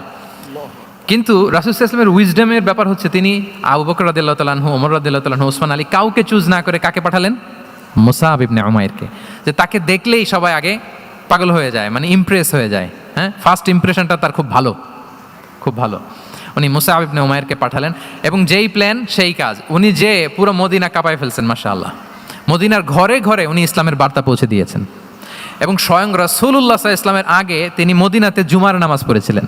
কারণ জুমার বিধান আসছে, কিন্তু মক্কা এমন একটা ল্যান্ড যেখানে এখনও জুমা পড়া আবশ্যক হয় নাই, চারদিকে কুফর বেষ্টিত। তো রাসূল সাল্লাল্লাহু আলাইহি ওয়াসাল্লাম লোক পাঠিয়েছেন যে জুমার বিধান এসছে, মুসাব তুমি কিন্তু মদিনায় যারা আছে তাদেরকে নিয়ে জুমা পড়ে ফেলো। তো মুসাব রাদিয়াল্লাহু তাআলা আনহু স্বয়ং রাসূলুল্লাহ সাল্লাল্লাহু আলাইহি ওয়াসাল্লামের আগে রাসূল সাল্লাল্লাহু আলাইহি ওয়াসাল্লামের পারমিশন নিয়ে মদিনাতে জুমা কায়েম করে ফেলছে। সুবহানাল্লাহ, এত আসতে বললে হবে? সুবহানাল্লাহি ওয়া বিহামদিহি। দেখেন, উইজডম ড্রিভেন পার্সোনালিটির অধিকারী ছিলেন, প্রজ্ঞার অধিকারী ছিলেন। অন্য কাউকে পাঠাননি। কাকে পাঠিয়েছেন? মুসআব ইবনে উমাইর। তাহলে উনি যেই কাজটাই করতেন, যেটা বলতেন, যেটাতে এঙ্গেজ হতেন, এর নেপথ্যে প্রজ্ঞা ছিল। কি ছিল ভাই? উইজডম ছিল। আল্লাহ যেন সেই উইজডম আমাদেরকে দান করেন, আল্লাহ যেন সেই প্রজ্ঞা দিয়ে আমাদেরকে সমৃদ্ধ করেন। আমরা সবাই পড়ি আমিন। তাহলে কয়টা গেল? 3টা। 4 নাম্বার হচ্ছে রিফর্ম সেন্ট্রিক মাইন্ডসেট। মানে রাসূল সাল্লাল্লাহু আলাইহি ওয়াসাল্লাম সংস্কারবাদী ছিলেন আর কি। ভুল ভাল দেখলে রিফর্ম করতেন, ইসলাহ করতেন, সংস্কার। এখন তো এই যে অনেকগুলো সংস্কার কমিটি হলো দেখলাম বাংলাদেশে, খুব সুন্দর বিভিন্ন বিষয়ে সংস্কার হচ্ছে। এবং স্বাধীনতার পরে আমাদের বয়স তো আর বেশি না, মানে সব দলের লোকেরা মিলে একসাথে এরকম বসা, এরপর রাষ্ট্রীয় ইস্যু নিয়ে ডিসকাস করা, এরপর মাঝে মাঝে আবার ওয়াক আউট করা, আবার একটু মিষ্টি ঝগড়া করা, আবার একটু ফান করা, এই সব কিছুর মধ্য দিয়ে জাতির জন্য ভাবা, নতুন নতুন চিন্তা প্রণয়ন। That's very good, I do appreciate. এটা দরকার। এমন বাংলাদেশই তো আমরা চেয়েছিলাম, ঠিক কিনা বলেন? এই যে রিফর্ম হচ্ছে, এটা অ্যাপ্রিসিয়েবল। রাসূল সাল্লাল্লাহু আলাইহি ওয়াসাল্লামের কিন্তু এই রিফর্ম সেন্ট্রিক মাইন্ডসেট ছিল। অন্যায় দেখলে, ভুলভাল দেখলে, অসঙ্গতি দেখলে, ইনকনসিস্টেন্সি দেখলে শুধরে দিতেন। শুদ্ধাচার অভিযান চালিয়েছেন মক্কাতেও মদিনাতেও, রিফর্ম করতেন। সব খারাপকে তিনি ভালো দিয়ে পরিবর্তন করে দিতেন। আসুন সিরাতের আয়নায়, থ্রু দ্য লেন্স অফ সিরা আমরা দেখি কিভাবে পরিবর্তন করতেন। রাসূল সাল্লাল্লাহু আলাইহি ওয়াসাল্লামের একটা আদাত বা হ্যাবিট ছিল, তিনি কোনো ব্যক্তির বা কোনো স্থানের কোনো বাজে নাম বা খারাপ নাম দেখলে ওটা ভালো নামে চেঞ্জ করে দিতেন। মক্কা থেকে মদিনায় হিজরতের আগে মদিনার নাম ছিল ইয়াসরিব। কি ছিল? ইয়াসরিব মানে হচ্ছে প্রতিশোধ বা নিন্দা বা ক্ষোভ বা ভর্ৎসনা, সবগুলোই খুব বাজে মিনিং ডিনোট করে। রাসূল সাল্লাল্লাহু আলাইহি ওয়াসাল্লাম বললেন, আমি যেই শহরে হিজরত করবো এই শহরের নাম ক্ষোভ, এই শহরের নাম হিংসা, এটা হইতে পারে? বলেন। রাহমাতাল লিল আলামিন, হ্যাঁ, mercy and peace for the entire universe করে যাকে আল্লাহ পাঠিয়েছেন, উনি যেই শহরে থাকবেন ওই শহরের নাম প্রতিশোধের শহর, এটা হবে? উনি শহরের নাম চেঞ্জ করে দিলেন। উনি শহরের নাম দিলেন মদিনাতুন নবী। কি দিলেন? মদিনাতুন নবী, অথবা তওবা তয়্যিবা, চেঞ্জ করে দিলেন, পরিবর্তন করে দিলেন। এক এলাকায় যে বিষ্ণু ইসলাম দেখলেন যে গাছপালা হয় না, উনি বলেন মাসমুহাদিহিল আরদ, এই জায়গার নাম কি? সবাই বলে ইসমুহা গাদেরা। গাদেরা মানে হচ্ছে মাকান লা নাবাতা ফিহি ওয়ালা শাজার, এমন জায়গা যেখানে ঘাস লতাপাতা কিছুই জন্মায় না। রাসূল সাল্লাল্লাহু আলাইহি ওয়াসাল্লাম বললেন, এই জন্যই তো ঘাস জন্মায় না, নাম তো রাখছো খুব বাজে একটা নাম। রাসূল সাল্লাল্লাহু আলাইহি ওয়াসাল্লাম বললেন, আজ থেকে এলাকার নাম গাদেরা নয়, এই এলাকার নাম আজকে থেকে খাদেরা। কি নাম? খাদেরা মানে কি বলেন? সবুজ, গ্রিন, এভারগ্রিন, সবুজ শ্যামল। এবং রাসূল সাল্লাল্লাহু আলাইহি ওয়াসাল্লাম যখন গ্রিন ল্যান্ড নাম দিয়ে দিলেন, এরপর থেকে সবুজ শ্যামল করে আল্লাহ জায়গাটাকে বরকতময় করে দিলেন। Changing names.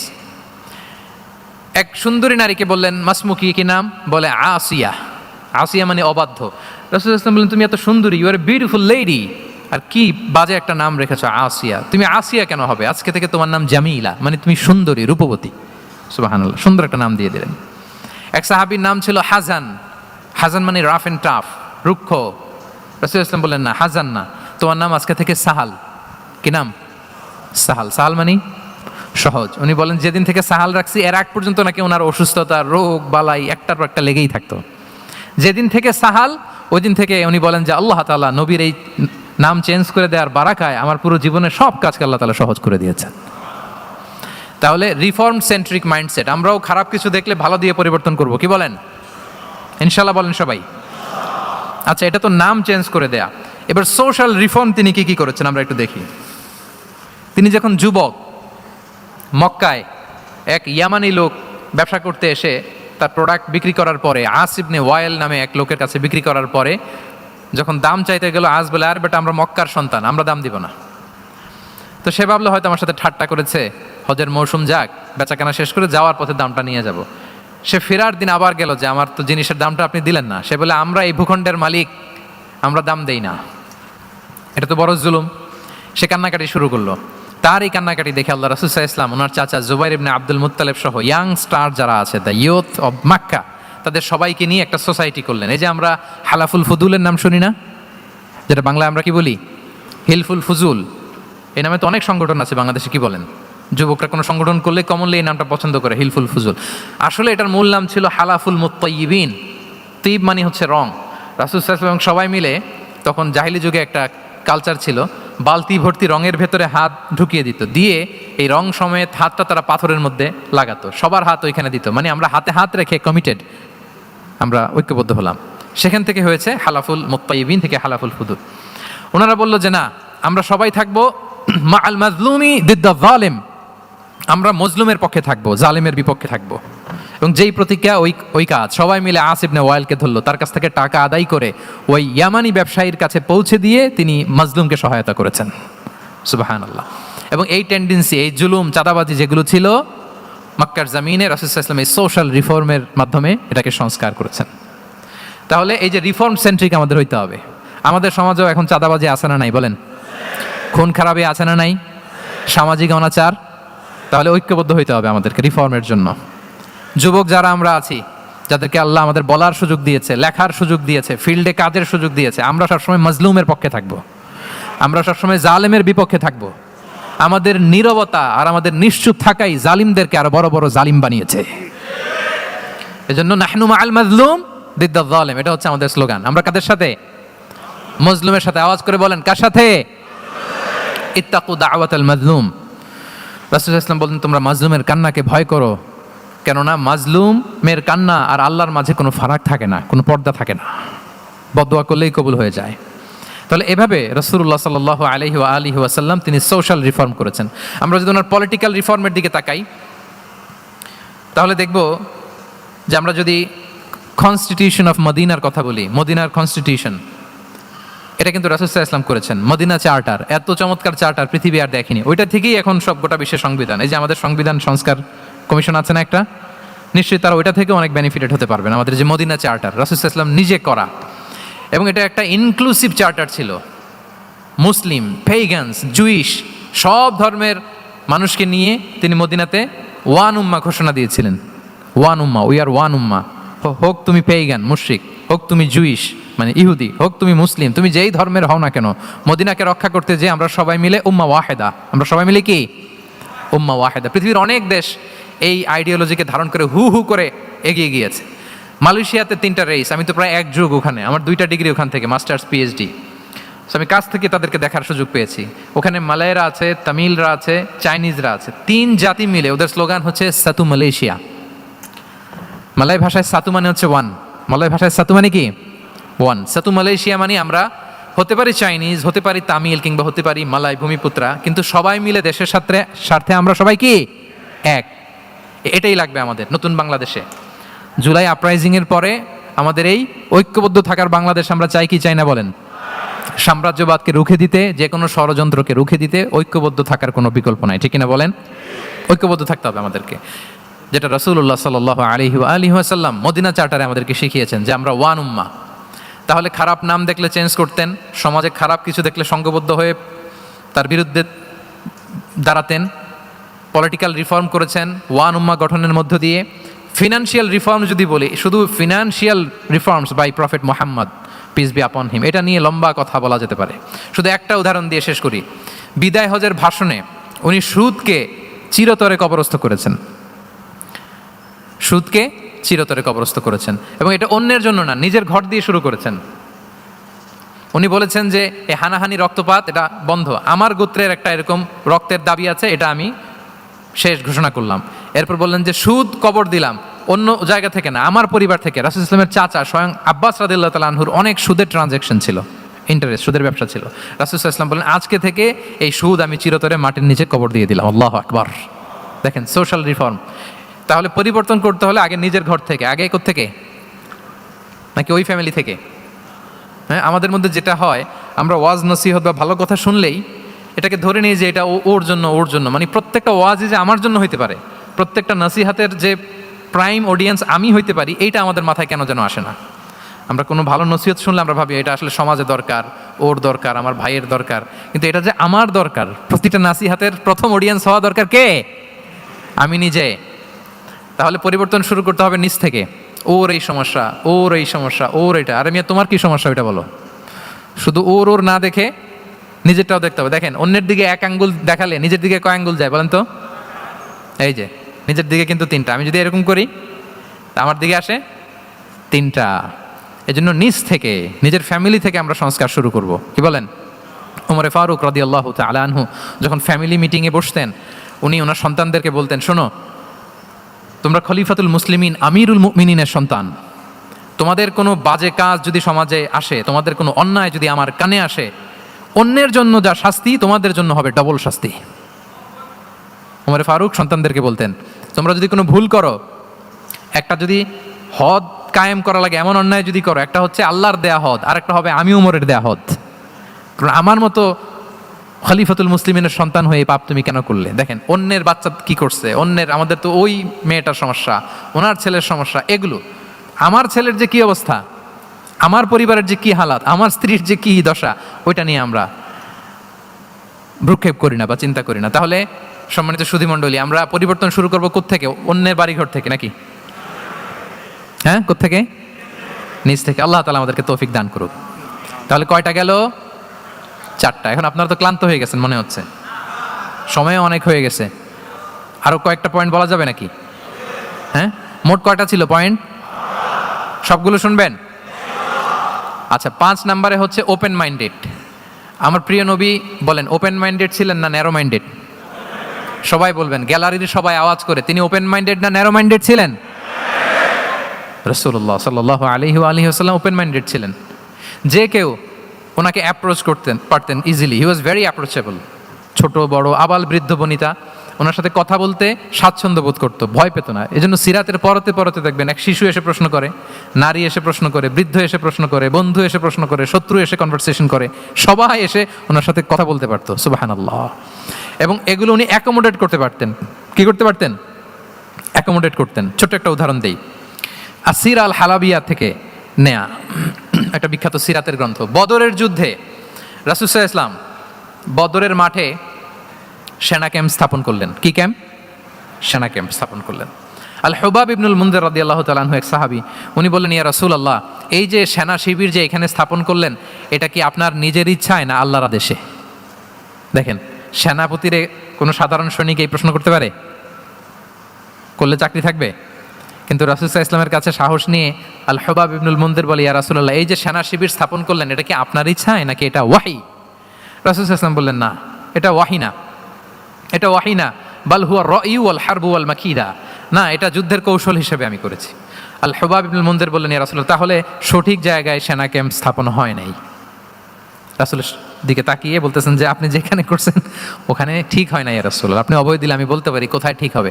রাসূল সাল্লাল্লাহু আলাইহি ওয়াসাল্লাম বললেন, তাই? আমি যেটা করছি এটা ঠিক হয় নাই, তাহলে কোনটা ঠিক বলো? উনি বললেন, ওই যে বদরে একটা কুয়া আছে যেখানে পানির ব্যবস্থা আছে, ওইটার সামনে ব্যারিকেড দিয়ে আমাদের শিবির করতে হবে, তাহলে আমরা বদরের কুয়া থেকে পানি খাইতে পারবো, সারাদিন পানি খাবো, আর কাফিররা যুদ্ধে তো মারা যাবে, পানির অভাবে মারা যাবে। সুবহানাল্লাহ পড়বেন না? রাসূল সাল্লাল্লাহু আলাইহি ওয়াসাল্লাম বললেন, আরে তাই তো, তুমি তো ঠিকই বলেছো, এভাবে তো আমি ভেবে দেখিনি। আবার তিনি অ্যানাউন্স করে দিলেন যে সেনা শিবির এখানে যেই তাঁবু টাঙানো হয়েছে এখান থেকে মুভ করে আল হুবাব যেখানে ইন্ডিকেট করেছে ঠিক ওই জায়গায় যে শিবির স্থাপন করো। তাহলে আওয়াজ করে বলুন, ওপেন মাইন্ডেড না ন্যারো মাইন্ডেড? আমরা অনেক সময় আমাদের অধীনস্থদের কথা শুনতে চাই না। অনেক সময় অধীনস্থদের মাথা থেকেও দারুণ দারুণ দুর্দান্ত আইডিয়া চলে আসতে পারে। ইগনোর করবেন না সবসময়, আপনি দেখবেন যে তার কাছ থেকে ভালো আইডিয়া এসছে কিনা। তাহলে রাসূল সাল্লাল্লাহু আলাইহি ওয়াসাল্লাম এটাকে ইগনোর না করে অ্যাকোমোডেট করলেন। সুবহানাল্লাহ। খন্দক যুদ্ধের কথা যদি দেখি, পরীক্ষা খননের অ্যাডভাইস কে দিয়েছিল? মক্কার কোনো লোক? মদিনার? কে দিয়েছিল? সালমান আল ফারিসি। বাড়ি কোথায়? ইরান, পারস্য। হি ওয়াজ পার্সিয়ান বেসিকলি। তাহলে দেখেন, সেই পারস্য থেকে এসে বললেন যে এখানে পরীক্ষা খনন করলে ভালো হয়। 5.5 কিলোমিটার পরীক্ষা খনন করে ফেললেন। 4.5 মিটার প্রশস্ত, 3.5 মিটার হচ্ছে এটার ডেপথ। পুরো মদিনার সবাই মিলে এটা করে ফেললেন। তার মানে আমি সব বুঝি, আমি সব জানি, এই মেন্টালিটি থেকে আমাদের বেড়ে আসতে হবে। এটা হচ্ছে একটা ন্যারো মাইন্ডেড পার্সোনালিটির অধিকারী, যে আমি যেটা বলছি ওইটা, এটার পরে কোনো কথা নেই, এটা ভুল। বরং আমার টিমের মধ্যে থেকে যদি কোনো ভালো অপিনিয়ন আসে সেটা আমি রিভাইজ করব। কি বলেন, পারা যাবে না? তাহলে ওপেন মাইন্ডেড পার্সোনালিটি ছিলেন রাসূলুল্লাহ সাল্লাল্লাহু আলাইহি ওয়াসাল্লাম। 6 নম্বরে চলে যাই। 6 নম্বর মাইন্ডসেট হচ্ছে অন্টারপ্রেনাল মাইন্ডসেট। অন্টারপ্রেনাল, এখন তো এটা আপনারা সবাই খুব বেশি শোনেন, অন্টারপ্রেনারশিপ, অন্টারপ্রেনাল মাইন্ডসেট আসলে অনেক কিছুর সমন্বয় হয়। 1 নম্বর, যার প্রোঅ্যাক্টিভ অ্যাটিটিউড যাদের থাকে, solution focused, not problem focused. Problem সৃষ্টি হইলে ওইদিকে ফোকাস না করে কিভাবে সলিউশন করা যায় ওইদিকে ফোকাস করতেন। এরপর যে হিউম্যান রিসোর্সের ভালো ম্যানেজ করতে পারে, রিসোর্স কম কিন্তু to take the best out of this resource. অনেকে দেখবেন যে ছোট্ট জিনিসকে অর্গানাইজ করে এত সুন্দর প্রেজেন্টেশন করে, আবার অনেকের অনেক আছে কিন্তু সেটাকে প্রেজেন্ট করতে পারে না, এরকম আছে না? নাই? রাসূল সাল্লাল্লাহু আলাইহি ওয়াসাল্লাম অল্প রিসোর্স দিয়ে অনেক বড় কিছু অ্যারেঞ্জ করতে পারতেন। সুবহানাল্লাহ। এবং he was a very good talent hunter. রাসূল সাল্লাল্লাহু আলাইহি ওয়াসাল্লাম একজন চৌকস ট্যালেন্ট হান্টার ছিলেন। He was a very good observer. সাহাবীদের কার কি ট্যালেন্ট এটা তিনি নোট করতেন। যার যে দক্ষতা, তাকে তার ওই দক্ষতা দিয়ে ইসলামের সেবা করতে উৎসাহ দিতেন। যখনই কোনো প্রতিভাবান সাহাবীকে তিনি দেখেছেন, তিনি ইসলামের জন্য সেই প্রতিভাকে কাজে লাগানোর চেষ্টা করেছেন। একজনকে দিয়ে সবটা করেননি। আমাদের সমাজে এই একটা ভুল ধারণা আছে, আমরা অনেকে একজনের কাছ থেকে সব কামনা করি। একজন সব করতে পারে না, পারে? যারা পারেও কোনোটাই ভালোভাবে পারে না, সব পারে, একটু একটু পারে। তো রাসূল সাল্লাল্লাহু আলাইহি ওয়াসাল্লাম ট্যালেন্ট হান্টার ছিলেন, যার যেখানে ট্যালেন্ট তাকে ওই কাজে লাগাতেন। বলেন তো, খালিদ বিন ওয়ালিদ রাদিয়াল্লাহু তাআলা আনহুকে আল্লাহ রাসূল সাল্লাল্লাহু আলাইহি ওয়াসাল্লাম কি কাজে লাগিয়েছিলেন? অনেক পরে ইসলাম ধর্ম গ্রহণ করেছেন, কিন্তু যুদ্ধের অভিযানে পাঠিয়েছেন এবং পরবর্তীতে তিনি সেনাপ্রধান হয়েছিলেন মুসলিম ব্যাটালিয়নের। কারণ উনি ওয়ার স্ট্র্যাটেজি জানতেন। ওনার আক্রমণের কারণে তো উহুদের প্রান্তরে মুসলিমরা প্রায় নাস্তানাবুদ হওয়ার অবস্থা, তাই না? অনেক পরে আল্লাহ তাআলা ওনাকে ইসলামের জন্য কবুল করলেন। তাহলে উনি ওয়ার স্ট্র্যাটেজি জানতেন, ফলে রাসূল সাল্লাল্লাহু আলাইহি ওয়াসাল্লাম ওনাকে যুদ্ধের জন্য কাজে লাগিয়েছেন। তাহলে সবাইকে একটা দিলে হবে না, প্যারাসিটামল 3 বেলা সবার জন্য হবে নাকি যার যে রোগ সে অনুযায়ী প্রেসক্রিপশন? খালিদ বিন ওয়ালিদ রাদিয়াল্লাহু তাআলা আনহু তিনি সমরবিদ ছিলেন, রণকৌশলী। ওনাকে বানিয়েছেন সেনাপ্রধান। আওয়াজ করে বলুন, কি প্রধান? উনি সেনাপ্রধান হয়েছিলেন। আচ্ছা, আপনারা হাসান বিন সাবিত রাদিয়াল্লাহু তাআলা আনহু নাম শুনেছেন নিশ্চয়ই। ওনাকেও তো যুদ্ধের ময়দানে পাঠিয়েছেন না? ওনারা পাঠিয়েছেন। ওনারা দিয়ে কি করছেন বলেন? কবিতা লিখতেন। ওনার কাব্য প্রতিভা ছিল। উনি বেসিক্যালি যুদ্ধ করতে জানতেন না, এজন্য রাসূল সাল্লাল্লাহু আলাইহি ওয়াসাল্লাম যুদ্ধে ওনাকে পাঠাতেনও না। বিভিন্ন যুদ্ধে ওনাকে না পাঠিয়ে নারীদেরকে, মদিনার নারী, শিশু, ভালনারেবলস যারা আছে তাদেরকে দেখভাল করার জন্য মদিনায় উনি রেখে যেতেন, কারণ আল্লাহ তাআলা ওনাকে কাব্য প্রতিভা দিয়েছিলেন। ওনার এক এক কবিতা পড়লে গায়ের লোম খাড়া হয়ে যায়। You will have goose bumps, literally আপনার গায়ের পশম দাঁড়িয়ে যাবে। এবং উনি ওনার কবিতা দিয়ে মুসলিমদেরকে, সাহাবীদেরকে উজ্জীবিত করতেন। মসজিদে নববীতে আল্লাহ রাসূল সাল্লাল্লাহু আলাইহি ওয়াসাল্লাম ওনার মিম্বারের পাশে শুধু হাসান বিন সাবিত রাদিয়াল্লাহু তাআলা আনহুর জন্য আলাদা একটা মিম্বার বানিয়েছিলেন, যে হাসান তুমি ওখানে উঠে কবিতা লিখে আমার সাহাবাদেরকে উজ্জীবিত করবে জিহাদের জন্য। আল্লাহু আকবার। তাহলে একজনকে সেনাপ্রধান, আরেকজনকে জাতীয় কবি, আরেকজনকে হাসান বিন সাবিত রাদিয়াল্লাহু তাআলা আনহুকে কি বানালেন? জাতীয় কবি বানালেন। আচ্ছা, হুযাইফা ইবনুল ইয়ামান রাদিয়াল্লাহু তাআলা আনহু, ওনার ছিল ডিটেকটিভ মাইন্ড, এজন্য ওনাকে রাসূল সাল্লাল্লাহু আলাইহি ওয়াসাল্লাম মদিনার গোয়েন্দা বিভাগের প্রধান বানিয়েছেন, হেড অফ ডিটেকটিভ ডিভিশন। হুযাইফা ইবনুল ইয়ামান ছিলেন মদিনার কি? হেড অফ ইন্টেলিজেন্স, গোয়েন্দা বিভাগের প্রধান। মুআয ইবনে জাবাল রাদিয়াল্লাহু তাআলা আনহু প্রশাসনিক কাজ খুব ভালো বুঝতেন। মদিনার সবচাইতে বড় সিনিয়র আমলা ছিলেন মদিনা রাষ্ট্রের সবচাইতে সিনিয়র আমলা মুআয ইবনে জাবাল রাদিয়াল্লাহু তাআলা আনহুকে রাসূল সাল্লাল্লাহু আলাইহি ওয়াসাল্লাম কবিতা লেখার দায়িত্বও দেন নাই, গোয়েন্দাগিরি করতে দেন নাই, ওনাকে ইয়ামানের গভর্নর করে পাঠিয়েছেন। সুবহানাল্লাহ বিহামদি। তাহলে যার যে যোগ্যতা তাকে সেই জায়গায় কাজে লাগানো, এটাকে বলে অন্টারপ্রেনাল মাইন্ডসেট। এটাকে কি বলে? অন্টারপ্রেনাল মাইন্ডসেট। আল্লাহ হাবিব সাল্লাল্লাহু আলাইহি ওয়াসাল্লামের এই মাইন্ডসেট ছিল। 7 নম্বরে হচ্ছে কনসিডারেট। 7 নম্বরে কি? কনসিডারেট। আমি খুব দ্রুত শেষ করে যাবো ইনশাআল্লাহ। আপনারা বোরিং হচ্ছেন না তো? ক্লান্ত হচ্ছেন কারা কারা দেখি হাত তোলেন। আচ্ছা, তাহলে একটা তাকবীর পড়ুন আওয়াজ করে, আল্লাহু আকবার। আর জোরে পড়ুন, আল্লাহু আকবার, আল্লাহু আকবার। মাশাআল্লাহ, এই তো ক্লান্তি টান্তি চলে গেছে না? এবার ঘুমটুম ঝিমুনি যেটা আসছে চলে গেছে, আলহামদুলিল্লাহ। 7 নম্বর মাইন্ডসেট হচ্ছে কনসিডারেট মাইন্ডসেট। কনসিডারেট মানে হচ্ছে সুবিবেচক, যার বিবেচনা আছে, অথবা যে অন্যের প্রতি সহানুভূতিশীল, উচ্চ বিবেকবোধ সম্পন্ন ব্যক্তিত্ব। রাসূল সাল্লাল্লাহু আলাইহি ওয়াসাল্লাম he was the man of 6 senses. ওনার 6টা সেন্স কাজ করতে একসাথে। কয়টা? আমাদের করে কয়টা? 5টা তো আল্লাহ দিছে, অনেকের 3টাও কাজ করে না। কোন দিক দিয়ে কি হচ্ছে দিন দুনিয়ায় নাই, সে একেবারে অন্য জগতের মানুষ। কি হচ্ছে চোখ কান খোলা নাই, কিছু জানা নাই। কিন্তু রাসূল সাল্লাল্লাহু আলাইহি ওয়াসাল্লাম he was man of 6 senses. চারদিকে কোথায় কি হচ্ছে, কার একটু অসুবিধা হয়ে যাচ্ছে, কার একটু সমস্যা, খুব অন্যের ব্যথায় ব্যথিত ছিলেন, অন্যের দুঃখে দুঃখী ছিলেন, অন্যের প্রতি সহানুভূতি ছিলেন। ম্যান অফ 6 সেন্সেস ছিলেন তিনি। সিরাত থেকে দু একটা উদাহরণ দেখেন। একবার রাতের নামাজ, সম্ভবত এশার নামাজ, খুব ছোট্ট করে শেষ করে দিলেন।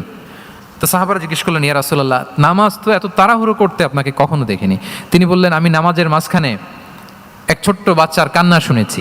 আনাস রাদিয়াল্লাহু বর্ণনা করেন যে কানা রাসূলুল্লাহ সাল্লাল্লাহু আলাইহি ওয়াসাল্লাম ইয়াসমাউ বুকা আস-সাবিয়্যি মা উম্মি। আমি যখন নামাজে ইমামতি করছি, পেছনে মহিলাদের কাতারের ওখান থেকে একটা ছোট্ট শিশুর কান্নার আওয়াজ আমার কানে আসলো। দেখেন কি সেন্স। তো আমার মনে হচ্ছিল বাচ্চার কান্নায় পেছনের কাতারে মায়ের বড্ড কষ্ট হচ্ছে। যেই মাটা বাচ্চাটাকে নিয়ে এসছে উইমেন প্রেয়ার হলে, তাকে বাচ্চাটাকে ম্যানেজ করতে বা সামলাতে মায়ের বড্ড কষ্ট হয়ে যাচ্ছে আমার মনে হচ্ছে। এজন্য আমি নামাজটা একটু শর্টকাটে শেষ করে দিয়েছি। Could you imagine that? কি নবী আমরা পেয়েছি, কীরকম কনসিডারেট ছিলেন, কতটা সুবিবেচক ছিলেন, অন্যের প্রতি কতটা সহানুভূতিশীল ছিলেন তিনি, অন্যের যাতে কোনো সমস্যা না হয় এটা খেয়াল করতেন। মুআয ইবনে জাবাল রাদিয়াল্লাহু তাআলা আনহুকে মদিনার পাশেই এক মসজিদের ইমাম করে পাঠালেন। উনি ইমামতির দায়িত্ব পেয়ে একবার মাগরিবের নামাজে সূরা বাকারা তেলাওয়াত শুরু করলেন। কোরআনের সবচাইতে ছোট সূরা, তাই না? সূরাতুল বাকারা, হ্যাঁ, সবচেয়ে ছোট সূরা। হ্যাঁ, তো ওনার হয়তো তেলাওয়াত করতে করতে একটা ইমোশন চলে আসছে। উনি তো সুরের ঝংকার দিয়ে তেলাওয়াত করতেছেন। এখন পিছনে যারা মুসল্লি ছিল এরা ছিল সব কৃষিজীবী সাহাবী। এরা কি ছিল? সারা দিন ওট দিয়ে, খেজুর গাছে পানি দিয়ে যান যায় কোনো রকম ফরজ পেরে যায় ঘুমাইতে হবে। এই সাহাবীরা যখন পিছনে দাঁড়াইছে আর উনি ধরছে কোন সূরা, আওয়াজ করে বলুন না একটু, সূরাতুল বাকারা। এখন ওনারা তো আর থাকতে পারে না, ওনার সাথে থাকতে না পারে এক সাহাবী নামাজ রেখে দিয়ে ডাইরেক্ট রাসূল সাল্লাল্লাহু আলাইহি ওয়াসাল্লামের কাছে, কারণ বড় হুজুর তো আছে মদিনায়, যে বিচার দিছে ইয়া রাসূলুল্লাহ, দেখেন এমন একজনকে ইমাম করে অ্যাসাইন করেছেন, উনি মাগরিবের সালাতে সূরা বাকারা পড়ে, আর আমরা হচ্ছি কৃষিজীবী শ্রমজীবী সাহাবী, আমাদের তো এত বড় কেরাতের সাথে জয়েন করা সম্ভব না। রাসূল সাল্লাল্লাহু আলাইহি ওয়াসাল্লাম রেগে গেলেন, চেহারাটা আগুনের গোলার মতো লাল হয়ে গেল। মুআয ইবনে জাবাল রাদিয়াল্লাহু তাআলা আনহুকে ডেকে পাঠালেন, ডেকে বললেন, আফাত্তানুন আনতা ইয়া মুআয, আফাত্তান, তুমি কি ফিতনা সৃষ্টি করতেছো? ওখানে পাঠাইছি কমিউনিটির ইউনিটি ধরে রাখার জন্য, তুমি ওখানে যে ফিতনা সৃষ্টি করতেছো। তুমি কি সাব্বিহ ইসমা রাব্বিকাল আ'লা এই সূরা তোমার মুখস্থ নাই? ওয়াদ-দুহা ওয়াল-লাইলি ইযা সাজা এটা পারো না? ওয়াশ-শামসি ওয়া-দুহাহা এটা মুখস্থ নাই? তো তুমি কেন এই সূরাগুলো দিয়ে নামাজ পড়াও না? কেন পড়াও না? এরপর তিনি বললেন, যখন ইমামতির সুযোগ পাবে, সুযোগ পেয়ে লম্বা কেরাত ধরো না, ছোট্ট কেরাত দিয়ে নামাজ শেষ করো। কেননা তোমার পেছনে বয়স্করা আছে, মুরব্বীরা আছে, অসুস্থরা আছে। জাল হাজা, তার একটা জরুরি কাজ পড়ছিল, যাচ্ছিল, হঠাৎ মাগরিবের আজান, ভাবলো রাস্তার পাশে যেহেতু আজান দিছে নামাজটা পড়ে নিয়ে, নামাজে ঢুইকে দেখছে আপনি সূরা বাকারা ধরছেন, তো বেচারা কি কাজ করবে না কি করবে?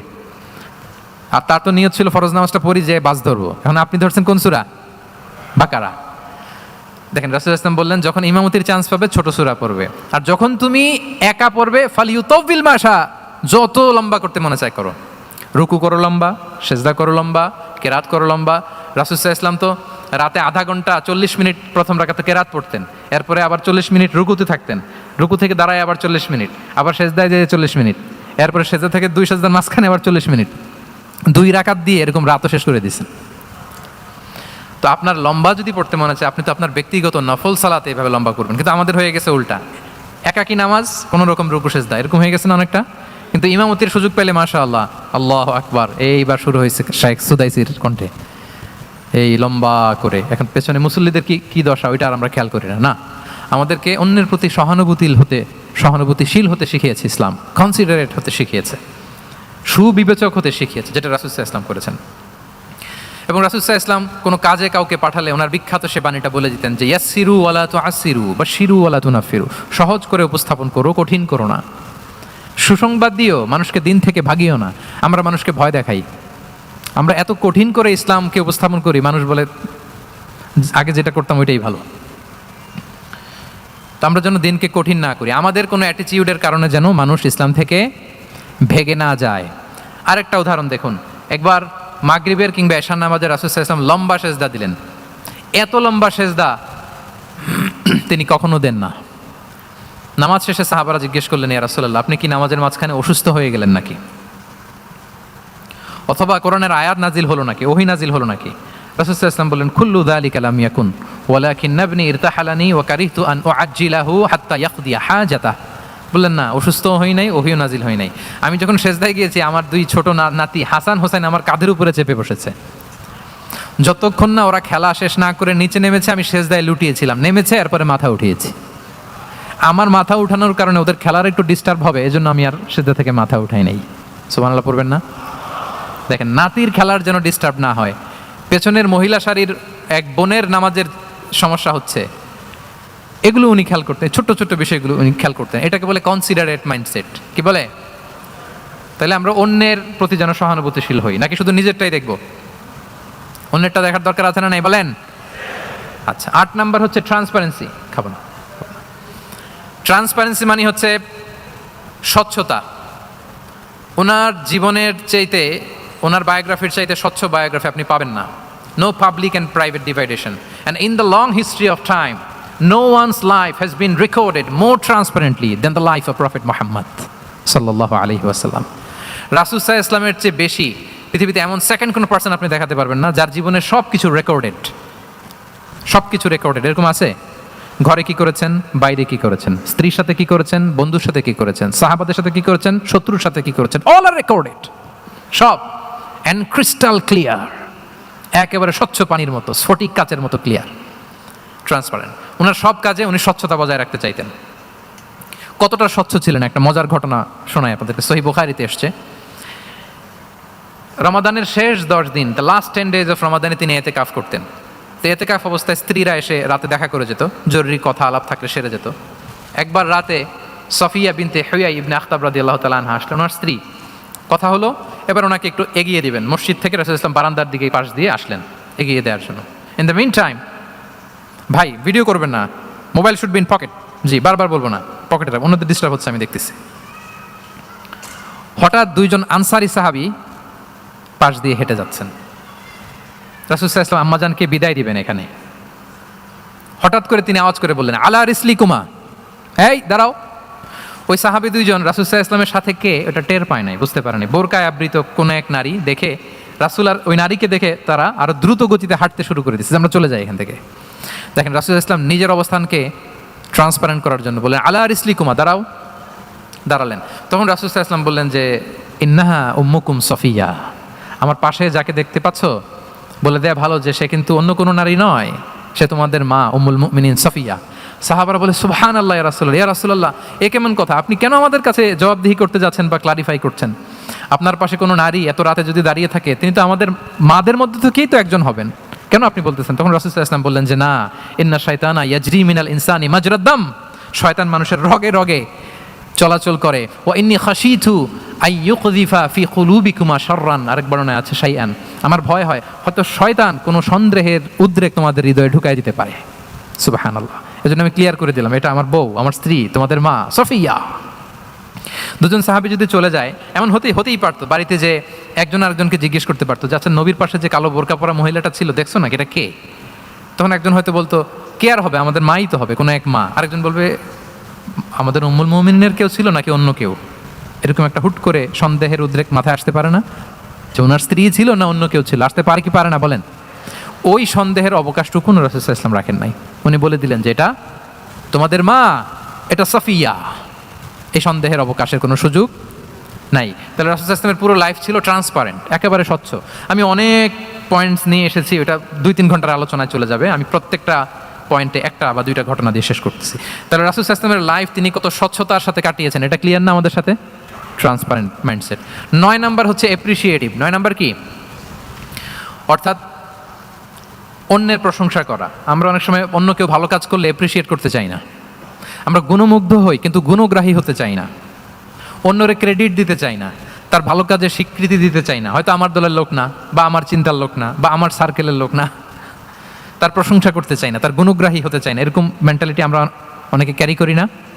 রাসূল সাল্লাল্লাহু আলাইহি ওয়াসাল্লাম এটা করেননি। ভালো কিছু দেখলে মুসলিম হোক অমুসলিম হোক অ্যাপ্রিসিয়েট করতেন। Basically he develop the culture of appreciation. এটা আমাদের করতে হবে। আপনার ছেলে ভালো কিছু করেছে, অ্যাপ্রিসিয়েট করেন, ও কনফিডেন্স ফিরে পাবে। আপনার স্ত্রী ভালো রান্না করেছে, অ্যাপ্রিসিয়েট করেন, সে আনন্দিত হবে। আপনার বন্ধু ভালো কিছু একটা করেছে, তাকে ইন্সপায়ার করেন, অ্যাপ্রিসিয়েট করেন।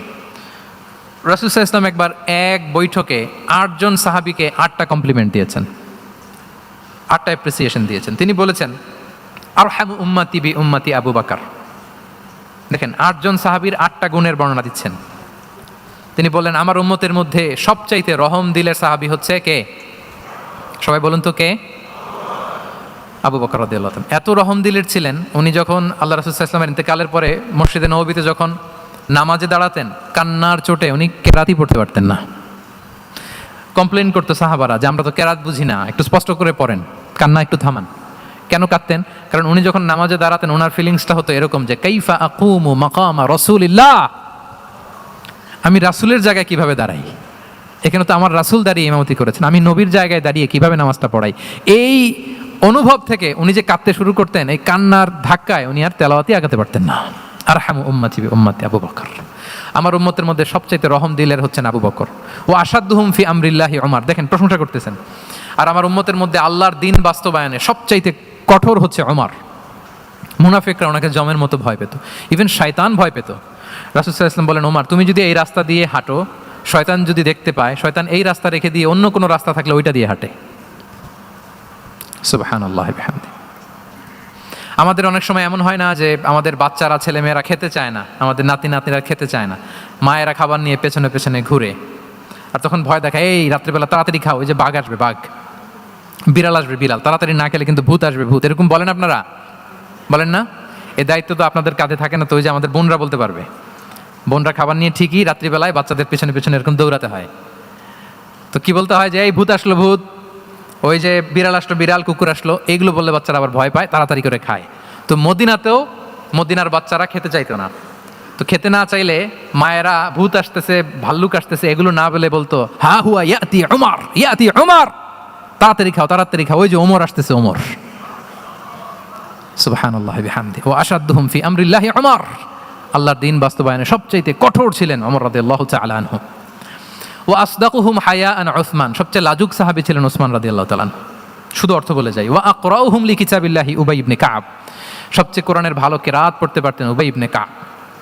আফরাদুহুম যায়েদ ইবনে সাবিত। উত্তরাধিকার বন্টনের নীতিমালা, ফারায়েজের জ্ঞান ছিল যায়েদ ইবনে সাবিত রাদিয়াল্লাহু তাআলা। ওয়া আ'লামুহুম বিল হালালি ওয়াল হারামি মুআদ ইবনে জাবাল।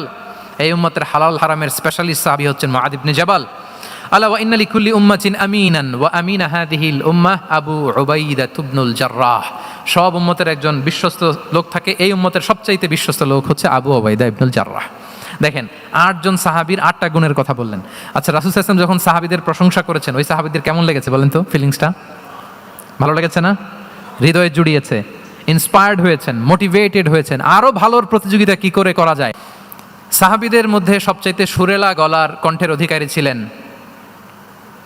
আবু মুসা আল-আশআরী রাদিয়াল্লাহু তাআলা আনহু। তো রাসূল সাল্লাল্লাহু আলাইহি ওয়াসাল্লাম একবার রাত্রিবেলা তার বাসার পাশ দিয়ে যাচ্ছিলেন, দীর্ঘ সময় ওনার কণ্ঠের তেলাওয়াত শুনলেন। পরের দিন সকালে বললেন যে, আবু মুসা, তুমি তো চমৎকার গলায় তেলাওয়াত করো। আবু মুসা বললেন, ইয়া রাসূলুল্লাহ, আমি তো কোনোদিন আপনার সামনে দাঁড়িয়ে তেলাওয়াত করি না, আপনি কি করে জানলেন? রাসূল সাল্লাল্লাহু আলাইহি ওয়াসাল্লাম বললেন, গত রাতে তুমি যখন তেলাওয়াত করছিলে, আমি তোমার ঘরের পাশ দিয়ে যাচ্ছিলাম, আমি মনোযোগ দিয়ে শুনেছি। আবু মুসা বলে, ইয়া রাসূলুল্লাহ, আপনি আমার তেলাওয়াত শুনতেছেন, ওইটা জানলে তো আমি ফজর পর্যন্ত তেলাওয়াত চালিয়ে যেতাম, হাত্তাল ফাজার, আমি তেলাওয়াত চালিয়ে যেতাম ইয়া রাসূলুল্লাহ। আল্লাহ রাসূল সাল্লাল্লাহু আলাইহি ওয়াসাল্লাম তখন বললেন, লাকাদ উতিতা মিজমারান মিন মাজামিরি আলি দাউদ। হে আবু মুসা, দাউদ আলাইহিস সালামের গলায় আল্লাহ তাআলা যেমনি সুরের ঝংকার দিয়েছেন, এই উম্মতের মধ্যে তোমার গলায় আল্লাহ সেই সুরের লহরী ঢেলে দিয়েছে। বলেন, এই অ্যাপ্রিসিয়েশন যখন রাসূলের মুখ থেকে পাইলো, কেমন লাগবে ওনার? বলেন। এখানে ধরেন আপনি কেউ হাফেজে কোরআন, শাইখ সুদাইস যদি বলে যে মাশাআল্লাহ মাশাআল্লাহ আনতা কারিউল কুরআ, আপনাকে যদি এটা বলে কেমন লাগবে আপনার? হ্যাঁ, সারা দুনিয়া তো এটা বলে বেড়াবেন যে শাইখ সুদাইস আমার রেসিটেশনের প্রশংসা করেছে, খাবার ইমাম আমার প্রশংসা অ্যাপ্রিসিয়েট করেছে। আর স্বয়ং রাসূলুল্লাহ সাল্লাল্লাহু আলাইহি ওয়াসাল্লাম যখন বলে তোমার গলায় আল্লাহ সুরের ঝংকার ঢেলে দিয়েছে, তখন ওনার কেমন লেগেছে? এজন্য আপনার ছেলে মেয়ে, স্ত্রী, বন্ধু, আপনার সার্কেলের কেউ কোনো ভালো কাজ করলে কৃপণতা করবেন না, অ্যাপ্রিসিয়েট করুন। রাসূল সাল্লাল্লাহু আলাইহি ওয়াসাল্লাম অ্যাপ্রিসিয়েশন আমাদেরকে শিখিয়েছেন। ইভেন মুখাইরেক নামে এক ইহুদি ছিল, মদিনার সব ইহুদিরা বিট্রে করেছে, কিন্তু এই মুখাইরেক নামে এক ইহুদি উহুদের যুদ্ধে মুসলিমদের পক্ষে লড়াই করে নিহত হয়েছে। সে তার কথা রেখেছে। মুসলিম সাহাবীদের শহীদদের লাশের সাথে যখন এই ইহুদি তার লাশও আনা হলো, রাসূল সাল্লাল্লাহু আলাইহি ওয়াসাল্লাম তার দিকে তাকায় বললেন, মুখাইরিক খায়রু ইয়াহুদ, মুখাইরিক is the best among Jewish. তিনি বললেন মুখাইরিক, এই পৃথিবীতে যত ইহুদি আছে এখানকার ইহুদিদের মধ্যে মুখাইরিক হচ্ছে সবচেয়ে শ্রেষ্ঠ ইহুদি। দেখেন মুখাইরিক কোন ধর্মের ছিলেন? মুসলিম নাকি? কোন ধর্মের? ইহুদি হওয়ার পরেও তাকে অ্যাপ্রিসিয়েশন করতে রাসূল সাল্লাল্লাহু আলাইহি ওয়াসাল্লাম ভুলেন নাই। তাহলে আমরা জন্য অ্যাপ্রিসিয়েটিভ মাইন্ডসেটের অধিকারী হই। কটা গেল? 10 নম্বরে হচ্ছে ফ্লেক্সিবল। 10 নম্বরে কি? ফ্লেক্সিবল, মানে কোনো বিষয়ে খুব অনড় হয়ে থাকা, এটা রাসূল ইসলাম ছিলেন না, ফ্লেক্সিবল ছিলেন। আমরা অনেক সময় বলি না যে ভাই আপনি কি 9টায় আসতে পারবেন না 10টায়, বলে আমি ফ্লেক্সিবল উইথ দিস, মানে যেটা বলবেন আমার সমস্যা, এরকম ইজি গোয়িং ছিলেন উনি, গো ধরে থাকতেন না, যে কোনো পরিস্থিতিকে সামলে নিতেন। ফ্লেক্সিবল হচ্ছে যে কোনো পরিবেশ পরিস্থিতির সাথে নিজেকে মানিয়ে নেওয়া, খাপ খাওয়া, নিজেকে সামলে নেওয়া, সলিউশন বের করে ফেলা, এটা রাসূল সাল্লাল্লাহু আলাইহি ওয়াসাল্লামের ছিল, এটাকে বলে ফ্লেক্সিবল মাইন্ডসেট। নাজরানের 60 জন খ্রিস্টান পাদ্রী এসেছিল মদিনায় দেখা করতে। কোন ধর্মের? খ্রিস্টান। সবাই আওয়াজ করে বলুন কোন ধর্মের? খ্রিস্টান। এখন এত মানুষকে সম্মানিত মেহমানকুনি কোথায় বসতে দিবেন? পরামর্শ করলেন কোথায় বসতে দেওয়া যায়। এক সাহাবী বলে আমার কাছে কিছু খেজুর পাতা আছে, ওটা বিছায়া একটা জায়গা করে ওখানে বসি। রাসূল ইসলাম বললেন না, দামি মেহমান, এটা হয়। আরেকজন বলে বিকেল বেলায় তো সূর্য পড়ে যাবে, পাহাড়ের ছায়ায় উহুদ পাহাড়ের ওই পাশে যেয়ে বসি। রাসূল ইসলাম বললেন না, এটাও তো হয় না। বলতে বলতে ওই 60 জন পাদ্রী চলেই আসছেন এই মানে বিদেশি মেহমান, ফরেন ডেলিগেশন। কি করবেন? রাসূল ইসলাম 60 জনকে মসজিদের নববীর ভেতরে নিয়ে বসালেন। সুবহানাল্লাহ পড়তে পারলেন না? মসজিদে নববীর ভেতরে বসালেন। এবং সিরাতে ইবনে ইসহাকে এসেছে যে তখন ওদের আবার ইবাদতের সময় হয়েছে, রাসূল ইসলাম তাদেরকে ইবাদতেরও সুযোগ দিয়েছেন।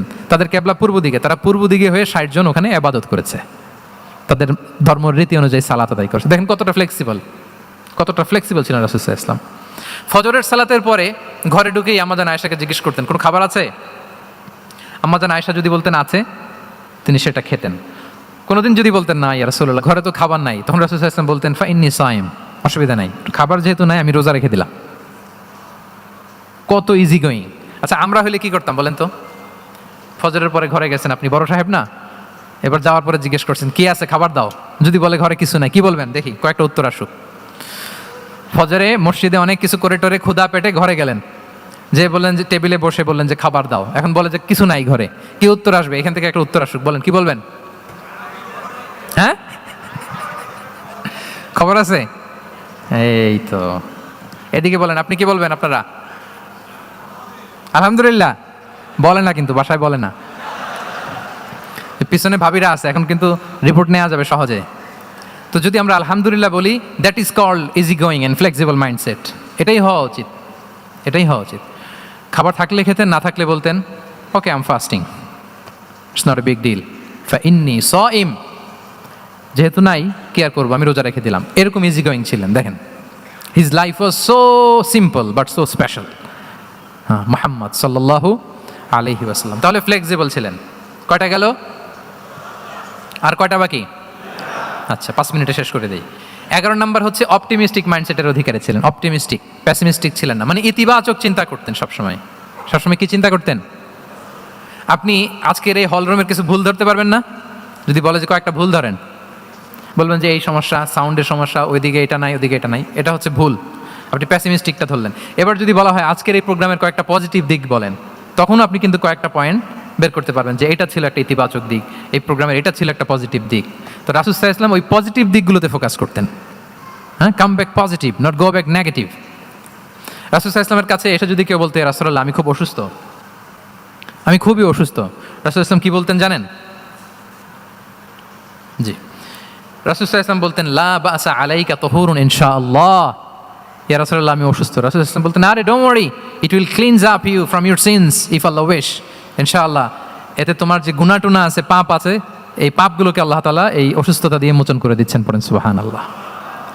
তাহলে আপনি অসুস্থতার মধ্যে একটু হালকা হলেন না, যে জ্বরে ভুগতেছি কিন্তু এই জ্বরে নাকি আমার গুনাহ মাফ হয়ে যায়। পেটের ব্যথায় আক্রান্ত, মাথা ব্যথায় আক্রান্ত, কিন্তু এটাতে নাকি আল্লাহ আমার পাপ মোচন করে দেয়, তাহলে একটু ভালো লাগবে না? তাহলে দেখেন একটা কঠিন পরিবেশকে রাসূল সাল্লাল্লাহু আলাইহি ওয়াসাল্লাম সহজ করতেন। অসুস্থ শুনলেই লা বাস তুহুরুন ইনশাআল্লাহ, আর কিছু হবে না, আল্লাহ তোমার গুনাহ মাফ করে দিচ্ছে। অসুস্থ ব্যক্তি দেখলেই মাথায় হাত দিয়ে দোয়া করতেন আল্লাহুম্মা রাব্বান নাস আযহিবিল বাস ইশফি আনতাশ শাফি লা শিফাআ ইল্লা শিফাউক শিফাআন লা ইউগাদিরু সাকমা। উজ্জীবিত হয়ে যেত অসুস্থ ব্যক্তি। আমরা কি করি? আমরা কি করি? কাউকে অসুস্থ দেখলে, রোগাক্রান্ত দেখলে, ওই রোগে সবচাইতে কষ্ট পেয়ে যে মারা গেছে তার ঘটনা বলা শুরু করি। যে হায় রে ভাই, আপনার ক্যান্সার, আমার এক খালা ছিল, ক্যান্সারের 4th স্টেজে চলে গেছিল, 14টা কেমো দেয়া লাগছে, এই যে ফিরিস্তি, একেবারে ওনার দাফন কাফন পর্যন্ত। এখন বলেন, ওই লোক যাও সুস্থ ছিল, এখন আর সুস্থ থাকবে? কথা বলেন, থাকবে? একটা দিব্যি সুস্থ মানুষকে যদি আপনি বলেন, ভাই আপনাকে দেখতে কেমন যেন একটু রোগা রোগা লাগতেছে, অসুস্থ নাকি? এরপরে প্ল্যান করে ধরেন আপনি বললেন, উনি আবার ওদিকে যাওয়ার পরে আরেকজনকে প্ল্যান করে বলতে বললেন, বললো ভাই ব্যাপার কি, চেহারাটা কেমন শুকনা শুকনা। এরকম 5 জন বলার পরে ওই বিকেলে কাঁথা গায়ে দিয়ে শুয়ে ফেলবে বিছানায়। তো আপনি অসুস্থ এমনি বানাই ফেলছেন। কিন্তু রাসূলুল্লাহ সাল্লাল্লাহু আলাইহি ওয়া আলিহি ওয়াসাল্লাম উনি বলতেন, লাবাস আলাইক তাহুরুন ইনশাআল্লাহ, আরে সুস্থ হয়ে যাবা। এজন্য দেখতে গেলে আপনি উৎসাহিত করবেন, বলবেন আরে ভাই আপনারা তো খুব সুস্থ লাগতেছে। কে বলছে আপনি অসুস্থ? অসুস্থতার কোনো ছোঁয়াই তো আপনার মধ্যে নাই। হ্যাঁ, you are looking very fine, চমৎকার লাগতেছে আপনার, কে বলছে? তো ভালো হয়ে যাচ্ছেন। এটা বললে উনি আশা পায়। আর আপনি যদি ওই রোগে সবচেয়ে কষ্ট পেয়ে যে মারা গেল, এই ঘটনা যদি ওনারে শোনান, উনি বাঁচবে বলেন? তাহলে আমরা মানুষকে উৎসাহিত করব, অপটিমিস্টিক হব, প্যাসিমিস্টিক হব না। এবার বলুন, হুনাইনের যুদ্ধে, কুইজ, হুনাইনের যুদ্ধ কত হিজরিতে হয়েছিল?